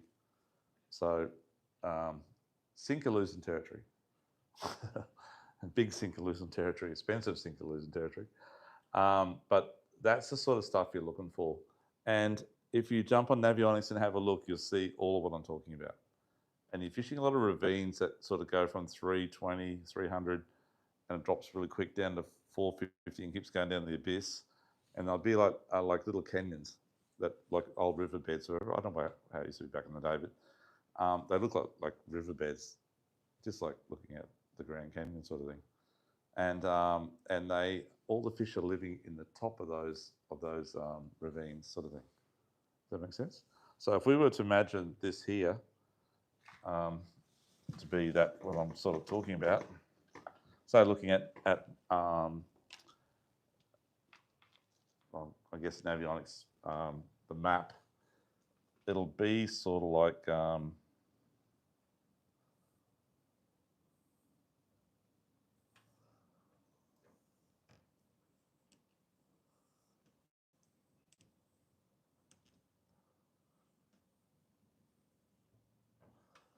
okay, and then the depth, so that's looking down on top of it, right?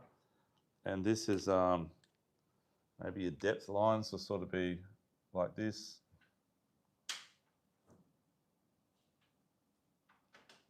That might be 300 meters, like contour, and this might be around 350, and then this next one inside of here, it sort of follows the contours. Most times, might be 400 meters, and then it'll be 500 meters, and then 600 meters, and so on. And from there to there might be just an area of 800 meters wide. Does that make sense? So I like to do my drift for bar cod along this area here. So going up and down in these, they're sitting in these little areas here. Okay. And most of our coastline looks like that once you go out a bit further. I did a trip 2 years ago with Bobby Hill. We went up, he picked me up at Airlie Beach and we went all the way out to Cairns over a week. And he loves fishing the deep. And we just fished this sort of contour all the way up. And there was bar cod all the way up. And flamies and rubies and whatever else. It's the same as down here, exactly the same. It's our whole coastline. I don't think you get flamies much further south than maybe Coffs or somewhere, but or maybe not that far down, but in that area. And then if you want to catch blue eye, then we're drifting sort of the next depth level. Does that make sense? And bass gropers in that sort of 400 metre contour to about 500 metre contour. I've caught them in about 340, I think it's the shallowest. But I said before, I haven't caught any bass groper under 300 metres, I think 340. And blue eye, you'll get in that same sort of area. We might do a second drift across here. So each one of those drifts is only about probably a couple hundred metres apart, or two, maybe. So you can actually vary the species on each drift. You know you're going to get bar cod in that drift, and you know you might get the odd blue eye or the odd bass groper, but on the next drift, I go 200 metres further out and do one down that way, and I'm definitely going to catch those two species and maybe a bar cod. Okay, and it becomes reverse. Yeah. But from where the flamies were to here, we're only talking 4 or 5K distance. Do you let your line in and pull it back in a bit when you're going over the top? Look, that's a good question. I try and pick it. I'm watching the sounder all the time. As long as you can see your sounder from where you're standing. But yeah, I do. If I've seen it's just dropped 30 metres, I'll drop my line down. But if it's coming back up again, I will wind it up a little bit. But I like to have it slack all the time, so I take the gamble. So I get more fish that way. I like on the bottom all the time, yeah. But I lose a few fingers. But I get more fish, maybe. Yeah, it's the gamble you got to take. Because some of the edges, I think it's all volcanic or whatever it might be, it's quite sharp. Some areas.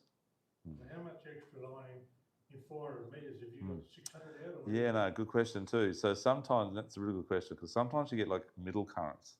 So not much wind, current, you're drifting at 1.8 knots, so not too bad. So up to 2 knots is quite easy to fish, right? And you'll be drifting along and you've got your line down, but it's got like, you're in 400 metres deep and you've got, as you said, 580 or 600 metres of line, and you're going, but it's straight down. It's not out there like that. How is this? But you get a bow and then you'll push the button and take up some slack, or you might be coming up, and next minute the rod loads up and you've got a fish sitting on there that's 30 kilos. You didn't know it was even on there, or you might have sort of seen a little tick-ting. So what we do there is put a bigger sinker on, next drop, to keep it straight down. And as I was saying, most electrics don't care about the size of the sinker, so you just put a bigger sinker on and fish it vertically. Yeah. Then other days you can be out there and there can be like a different current. So top current's going that way and the bottom current's going that way, and you get a skew whiff sort of effect on your line. You don't get a big sink on there, it still pulls it. And they're the days that are quite hard to feel as well because you're in such deep water. You know, it's half a k's from here to Harbour Town away. And those days I get a bit bigger sinker on. We've learned that the fish don't care about the big sinker. They don't care about it at all. It's just it gets snagged up easier. The noise Yeah. still affects them in that depth? That I don't know. I need to check. I should ask Jason that one. I think when he done that video, it was down 280 or 300 metres. It's a bit deeper maybe. Yeah, it's quite deep. But look, I think it probably would still get the same ping on the bottom. I think if they're in the vicinity. But like I've used bar as well back in the day and still caught lots of fish. Yeah. Yeah.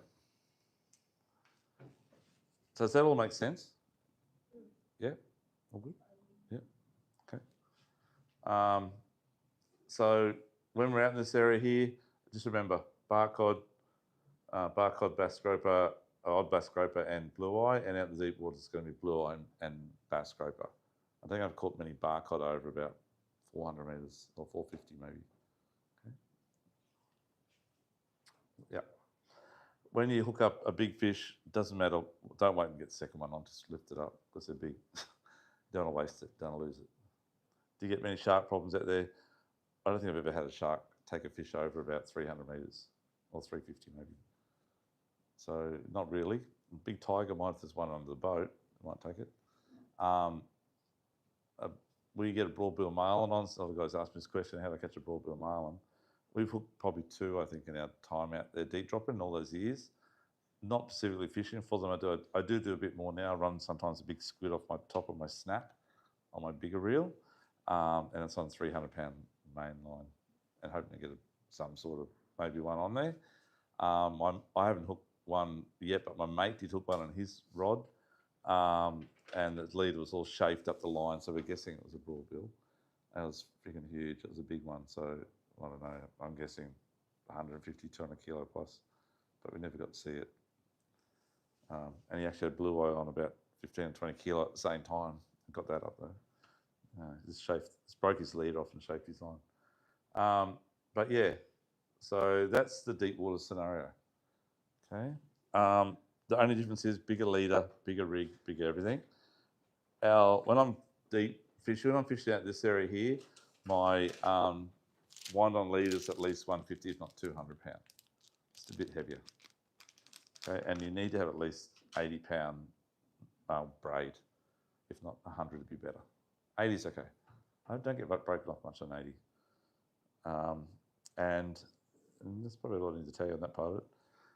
How do you drop that down without your reel overrunning? No one's asked that question yet. So when you're deploying your rig, you must throw all the hooks in the water first, not the sinker first, because it's really dangerous. The hooks just come flicking around. I'll get you somewhere. So put all the sinker. I like to actually deploy it when the boat's still momenting forward a tiny bit. So when I'm fishing in about say 350 meters, I'll drop the hooks in, while the boat's it's in neutral, but it's just coasting forward a bit, and sort of pulls the line away from the boat. Then I'll just grab the sinker and turf it out away from it. But it's in free spool, but I always sort of have my hand ready just in case it first takes off and gets a bit skew whiff. Most of your electric reels have like a counter overrun system on them, and you can have the motor in gear a little tiny bit if you wanted just to stop that as well. It helps out. You hear it coming off and on all the time. It's sort of controlling it a little bit, but it'll stop most of the backlash. 4 kilo or 5 kilo is a bit of a different question. Like I was saying before, it's very hard to control. You need to nearly palm it or thumb it on the way down, but don't get your thumb stuck in the reel. It'll pull it forward into the reel. And my mate's got that. I haven't had that happen yet. My mate did. So just be careful of that. Look, the main thing is that the hook's away from you and in the water. That's a really important part.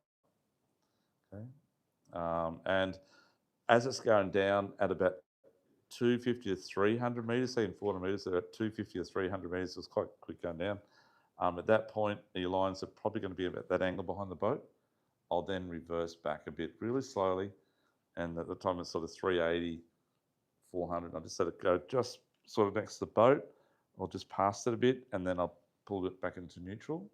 And then at that point, you've hit the bottom, you quickly click it in the gear and just take up slack so the rod's sort of on the bottom, off the bottom. Does that make sense? That's what you want. The unfortunate part is because the bottoms are undulating, it doesn't always do that. But some places it can. But anyhow, that's the secret. And just every now and then, just let a bit of line out. So it's, you're on the reel constantly, letting a bit of line out, let a bit of line out, back up a little bit, back up a little bit, whatever it takes to keep it just off the bottom, on the bottom. That's the way you get the fish. If you just got it hanging there like that and you're just drifting along, yeah, I've caught fish that way, but not as many. Okay, so you've got to work all the time. Does anyone turn the motors off and just drift in deep water? You shouldn't be doing that at all. The motor should be going the whole time. Not good for the hours on your motor, but it's good fun. And we're using the bigger hooks. As I said, that size mullet fillet cut up. That's all you need. You don't need a big piece like that. They'll eat that all day long. Okay. Yeah, good question, Graham. Lights. Okay. I think my favourite's a blue light. You got a blue light in your bag. Gave you my favourite, so you got no excuses if you don't catch fish, because that should work. So these are constant blue light. Look, I've used disco lights. I've used flashlights, flashing lights, colour lights. I've used the big one. Big ones are good, the pro ones, but this is my favourite by far. So it's just a constant blue light. It just works. If you just want one of these, Graham, do you want to hit that switch at all, mate? Just for a sec. You won't be able to see it that one there, but it lights up like you wouldn't believe. See how bright that is? It's a bit hard to see. It's still not dark enough, but it is so bright. Okay, and it just is the magic colour, I believe. Thanks, Graham. Yeah, these are all water activated, so as soon as they dry out, they turn off. If it's wet, they just turn back on again. I can find the ends there, is there? Yeah, there's two little points on it where the water touches and dries out, turns off. They last about 300 hours, and they're cheap as chips. Okay. Just put that off your snap swivel at the top of your rig. So put that on the snap as well. So that goes on the snap, your light goes on the snap, and if you want, your gang hook goes on the snap. Okay, I don't use gang hooks, I'll be honest with you, I don't use gang hooks over 300, 350 metres, maybe 300. I don't think blue eye and bass groper, I'll mulch it up and spit it out. They're a different beast as well. So has anyone caught a blue eye here yet at all? No, serious? Okay. Bass groper? No? Okay, they pull hard. They pull really hard. So did barcod too, but bass groper's different again. When you say hard line, Yeah. so like Big Red Emperor or something? Yeah, more. Yeah. It'll be like you hook to the bottom for maybe, if say so, the average size for bass groper is probably about 40 or 50 kilo. It'll just be just like that, but you'll know it's a fish because it's pulling line off, and you may not be moving much in GPS, so it's a fish, right? They'll try and do on the bottom within the first sort of 5 minutes. Then once you got them off the bottom, it's just a matter of just getting them up. But once they get to about 80 metres from the top, they'll get the bends and they'll pop to the top. All of a sudden, your reels start winding faster because the reels are automatic. So when it goes loose, they wind faster. And all of a sudden, it'll shoot out like a missile out 60 metres behind the boat, sort of thing, or 30 metres behind the boat, and just wind it up. We'll push the button and wind it up. Don't wind too fast because they'll spin on the surface. You sort of drag them through the water, if that makes sense. If they do fall off, though, which has happened to us a couple of times, you just go and gaff it in the mouth. They float belly up. Make sure there's no one that's driving around because he might pick it up before you get to it. Tell you mate, don't get his line up. Because they drift away pretty quick. Okay. Any other questions I need to tell you on that? Look, if you've got a lot of current and not much wind, as I was saying before, just keep your weight as heavy as you can to keep it vertical. It's just add an extra sink on. If you don't need that size, add on. This is another one, because otherwise it will take your line away from the boat a bit. The current will, well, the boat won't drift as much as a full current that's running south. Does that make sense? Always run south here most of the time. If you get a current that's running north, you probably won't get as many fish. For some reason, we call that uphill, and they just don't seem to bite as good in that situation. And it's been terrible. Westerly winds, like I find westerly winds seem to put them off a bit. A light saddle is the king producing wind. 10 knots of saddle is really nice. And you've got always wind against current, so your line's sort of pretty well straight down. Yeah, and slows the drift down. Doug, when you back up, do you have trouble with your sounder? Yeah, look, you do, but but I back up as slow as I can, but as much as I need to keep it into the wind without losing the shape of the reverse I'm doing. Does that make sense? So just give it enough just to slowly go back, and the sounder might drop out, but it won't be too bad. But if you give it a bit to back up real quick, you'll drop out straight away. And as you know, it's hard to come back, right? You need to try and keep it in touch with the bottom. So just back up, just gently back it up. And sometimes I'll just keep the motor ticking over in reverse the whole time. If you've got the Apple that can do that, and just hold yourself. You're drifting with the current, but you sort of hold yourself with the line straight down. Yeah. Oh, thanks, Graham. I find if you don't have it on auto for the depth range, yes, set the range just below where you are, so it's not looking as far. Yeah, that's right. That's correct. So go to manual, and if you know you're in like 350 meters deep, and just set it at 380 or 400 lower limit, and it'll hold a lot better as well, like you're saying. If it drops out for that 1 second, thanks, Graham, it'll try looking in 0 to 600, which you don't want. Right? Yeah. So yeah, that's the deal.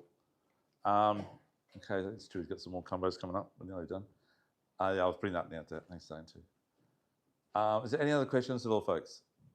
At all? Yes, mate. With barcode, yes. Do you fill it next day or? Yeah, that's a good question too. Very good question. All deep water fish, except for the flamies, that I don't worry too much about, but anything that's got slime on it. So cod of all types. That's about probably it, actually. Or any cod. And blue eye as well. So blue eye are a cod. They're called trevella, but they are a cod. Thanks, Stu. So what I do with those is I don't leave them whole. I fillet them that day, and then I'll put it into either chunks or just in a. If you want to get yourself a stainless steel tray that's big enough to fit into your fridge that your wife's happy about. That makes sense. Yeah, that's right. Or you put it, or sacrifice your beers and put it in your beer fridge. Thanks, Stuart. Thanks for doing that, mate. We find we leave them there for about 2 days. And so we try and keep it as dry as we can, as in starting point. Cover with Glad wrap. And when 2 days later, you go in there, the Glad wrap's all moisture and there'll be that much fluid in there, so it just come out. Obviously, the first time you get a nice big fish like that, especially blue eye, you want to cook it up straight away because you see it in the restaurants, it's so nice. It's just like rubber. And I tried that probably one or two times before I worked it. I was doing it years ago. So if you cook it, there's so much moisture comes out of it, it just boils. It can't fry, if that makes sense. It stews, yeah, but it's rubbery. But if you do it, if you let it sit for 2 or 3 days, even some people say even 5 days, but it gets a bit like fish smelly at that time. I find 2 to 3 days is good. And when you cook it, it's super big flakes. It's beautiful, soft, nice, yummy, delicious. Yeah, so I was waiting for someone to ask this question. One of my favourite ways to do it is because it's a chunk that's about, like imagine that thick, the fillet, right, or thicker, about that, probably about it. I don't want any thicker than that because it takes too hard to cook the centre. But it might be as big as, say, 2 fists in size, like cut and pet portions of that size. And what I'll do is I put, this is up to you guys how you cook it, but I'll put like some oil in the pan, not too much, just like shallow fry.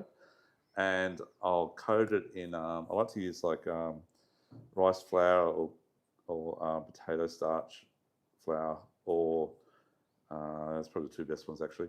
So it's really light and just like inside. And then, and I might crack some pepper and a bit of salt. And then I'll sizzle one side so it's about that much cooked into it. And then I'll turn over and do the other side. And then once the other side's sort of nearly ready to be flipped again, I'll flip it twice each side. At that point, I'll put some, I don't know if you guys like balsamic vinegar, but the balsamic, the more creamy one, the more gooey one, yeah, put it over the top. Like the glaze. The glaze is the word for it, that's the one. Glaze over the top. And then I'll turn it over, and I use balsamic vinegar as well, by the way. That's a glaze at the top. And then that starts to cook and it sears it, and then I'll do the same on that side as well. And then when I do the last side, I then actually put balsamic vinegar over the top of it. And I put in about 2 tablespoons of butter and make like a jizz sort of thing. And then you take it out, and it's just like maybe 2 millimeters is like nearly half cooked. The rest is perfect. And it's seared either side, and then you pull the stuff over the top. It's really good. It's really, really good. And it's just flaky. So between all the fish that are out in the deep water, Yeah. probably the Flamies are hard to beat. Look, flamies are really good, but cods are really good too. Don't get me wrong, cods are really, really good. They're all white flesh. They're all cold water fish from the deep, and they all taste really good. And I'd say even the kingfish that you get down the deep water in 230, 280 metres are really nice to eat compared to the kings we're getting closer. Those little perches, they're nice. Ornate, I'll talk about ornate jobfish. Ornate jobfish are fish we've been catching for many, many years. They used to all be this big. Now they're about this big. They're actually getting nice size now. They're like 40 centimetre ones and quite chunky. They're only small, but gee whiz, they're one of the nicest eating fish. similar to the northern reef fish, like the green jobbies. No, a little bit different. They're more like a perch snappery type thing. Yeah, they are. Yeah, they're really, really nice to eat, and they're only small, but they're just really nice. When you get them, you see what I mean. Super, super soft. Yeah, meat. Yeah, so they all taste really good. There's actually not one bad fish. Even gemfish, which look terrible, like a hairtail or whatever, barracuda, tastes really good, but not as good as the other fish. Yeah. Raised bream. So raised bream, if you don't know what they are, they're like when you catch them, they call them pomfret bream as well, and they're like that shape by that shape with a big round head on them, like that sort of shape, and quite a big eye. And they come up like a purpley silver colour, and they're quite thick that way. They've got a big little piranha actually, and I caught them at about 4 kilos out here. I've only caught about probably 4 or 5, but some of my customers and friends have actually got them to schools. I've been caught like, I don't know if it's a bagel, but I caught like 10 or whatever. I've done all right. But they are one of the best, and actually even the longline tuna guys will say if they've got a tuna and you got one of those, I'll swap you a tuna for one of those because they eat really well. So if you get one of those, that's like the prize fish. Yeah, they turn black within about 20 minutes. They go black in colour. Tilefish, Oh, tilefish, yeah, well, that's another one too. Yeah, we get those out there too. I've caught them. They're getting bigger. Well, I don't know if they're getting bigger, but I'm finding bigger ones. Sort of like 4 or 5 kilos is the biggest I caught now. But average is about probably 2.5 kilos. Yeah, about that size, yeah. So they're like a parrotfish, but a chunkier parrotfish, like a wrasse, with the the sort of head like that. And they're sort of greeny yellow colour. They're delicious. They're super soft as well, right? They're super soft. Yeah, I find their flesh a little bit soft. Yeah, it's very soft. It's very soft, yeah.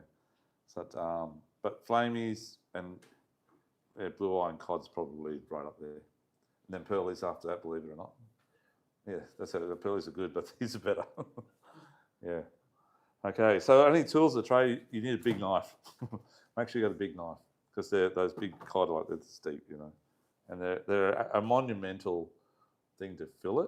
So don't waste the meat, but like you do your filleting, you probably take off another 2 kilos of leftover meat on the frame. So there's a lot of meat in the head as well. The cheeks are really good. The cheeks are like a beef cheek, you know, those big chunky, the size of your fist. So they're really good too.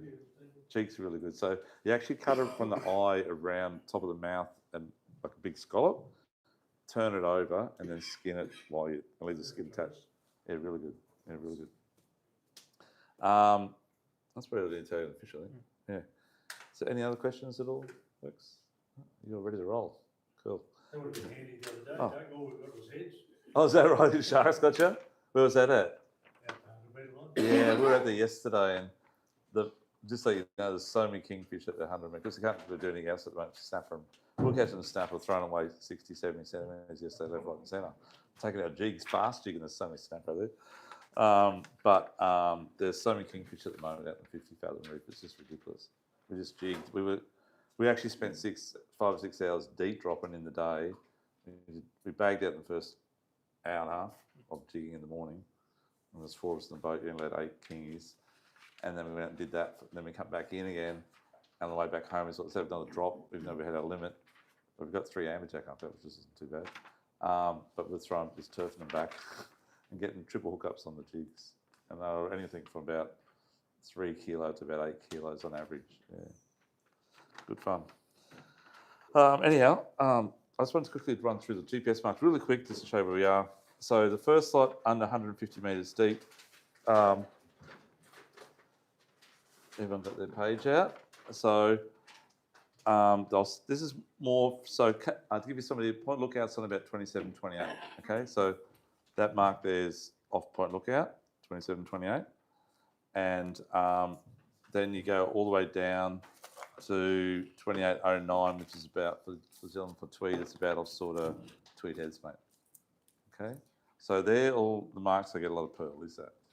Okay, for those of you that are from Moreton area, over on the other side of the right-hand side column, or for those of you who want to tow your boat up to Moreton Bay for a fish, the containers, they're some of the containers I've fished in the past, and the ones below that are a little tiny bit deeper, but yeah, it's sort of in that sort of 140, 150 metre mark. It's funny, we don't get many pearlies here over 140 metres, but up that way you get them in deeper water, you get 160, 170 metres. And when you go up to, say, off 1770, you get them out to about 200, 180 metres. But out here, they stop at about 130, 140. I don't know why that is, for some reason.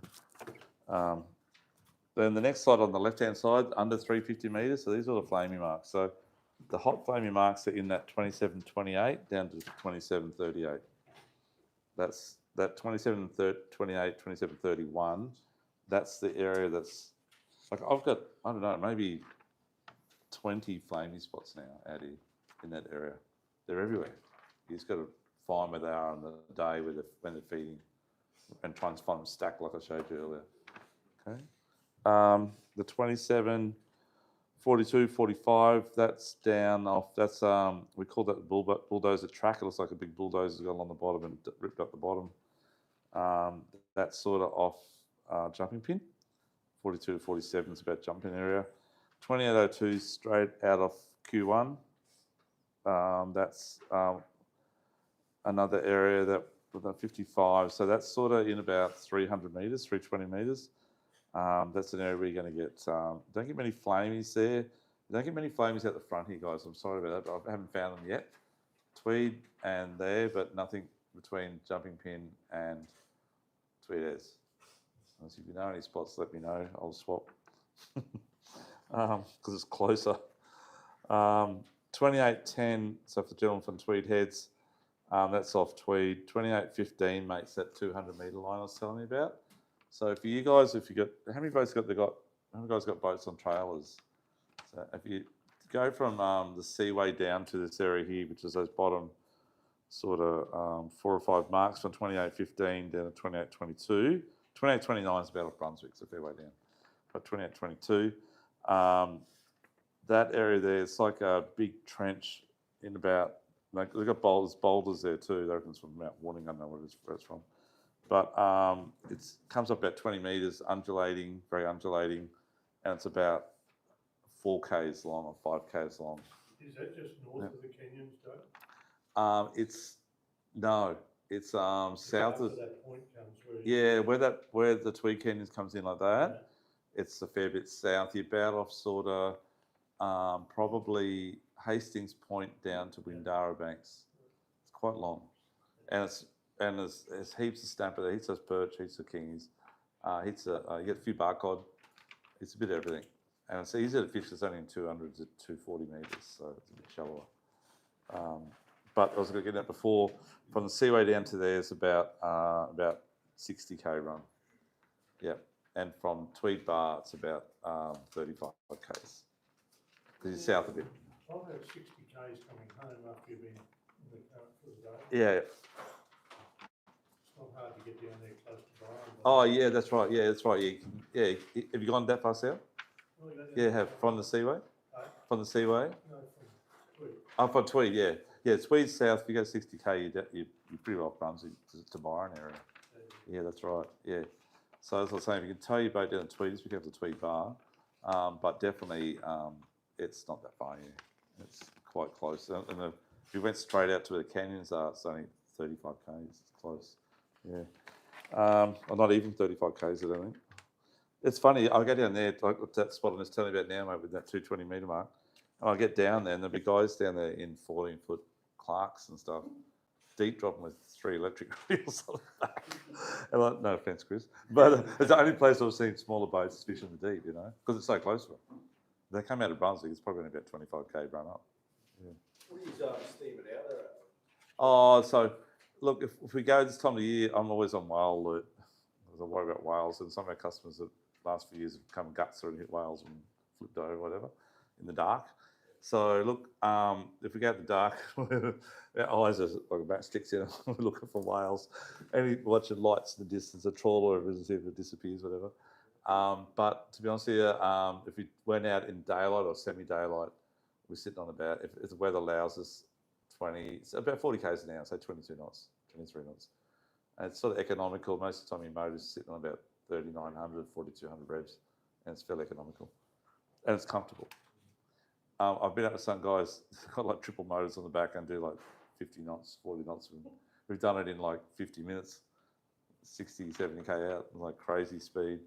Good fun. And we get a lot more fishing in for the day. But don't even ask about the fuel side of things.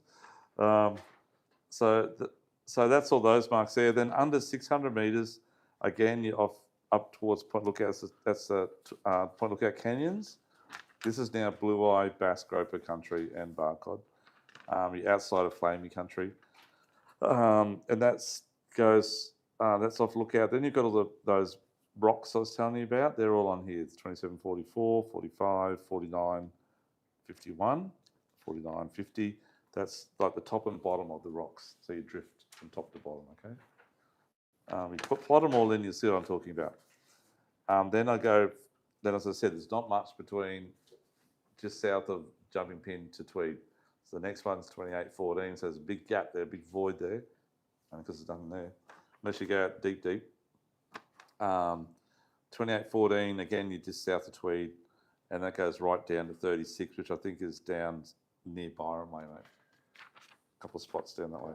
Yeah, if you're in that area. And for the guys up north, so you've got all those flamey Barcod spots, which is the top row here. And that's sort of from about off Bribey down to about just north of probably about, say 2/3 of the way south of Morton Island, heading down Morton Island. So out the front of there. Peter Floor fishes a lot in that area. So is Jason and a couple other guys. And then the bottom two, right down the bottom there, that's in that sort of country. Okay. And you're 2712, so again you're sort of just south of Cape Morton, 2712, 2713. There's a really good trench up there. And that's where I go chasing. If you guys want to go for a wide for the day and the weather allows you to go there, it's about another probably 10k past where you're fishing for the flames. Okay. So it's 2743, 2750, 7 nautical miles, which is about 10 or 11 k's further out, 12 k's further out. But if you're down at Tweed, you can see Tweed Heads, they're so lucky. So if you're looking that latitude, a longitude one, sorry, in now Tweed, mate, you're in like say 300 metres deep, you're in 153.54, and then in 600 metres deep, 1 nautical mile out further. It just drops down so quick down there. Yeah, very close. So it goes up more, and further north you go, the wider it gets. Come down this way, it gets narrower between the depth. Anyhow, give them all a crack, guys. Give them a go. See how it go. Bite times, moon phases? Yeah, bite times, moon phases. So if you guys can get high tide about 7 or 8 in the morning, that's like the perfect bite. So if you can get out there at 7, so it's an hour and a half, 2 hours run out to where you're going, leave at 5:30, 5:45, get out there at 7:30, you'll get that high tide bite, and then that'll last maybe half an hour. Then you should get a bite always 2 hours after high tide, no matter what time of day it is. So it's high tide at 7:30, 8 o'clock, you'll get another bite about 9:30 to about probably, it lasts about 2 hours to about 11:30. Okay, by that time you should have got a few fish. And then you'll get a minor bite again on the low tide, which will be about 1 o'clock. So that's an all-day bite one, you can get it. And preferably on the new moon, so that you don't see the moon, but the moon's in the sky during the day. At the moment, it's at night time, right? And it's in the sky at night. So you want it around the new moon time. Yeah. Okay. Any other questions at all? Okay. Good. So if it's high tide at midday, your bite time's at about 2 in the afternoon, to about 4 o'clock. Okay, cool. Rightio. Let's do some lucky door prize and we'll quickly talk about these. Is that off, Stewie? Do you know? No. Turn off. Yeah, if you don't mind. Thanks, guys.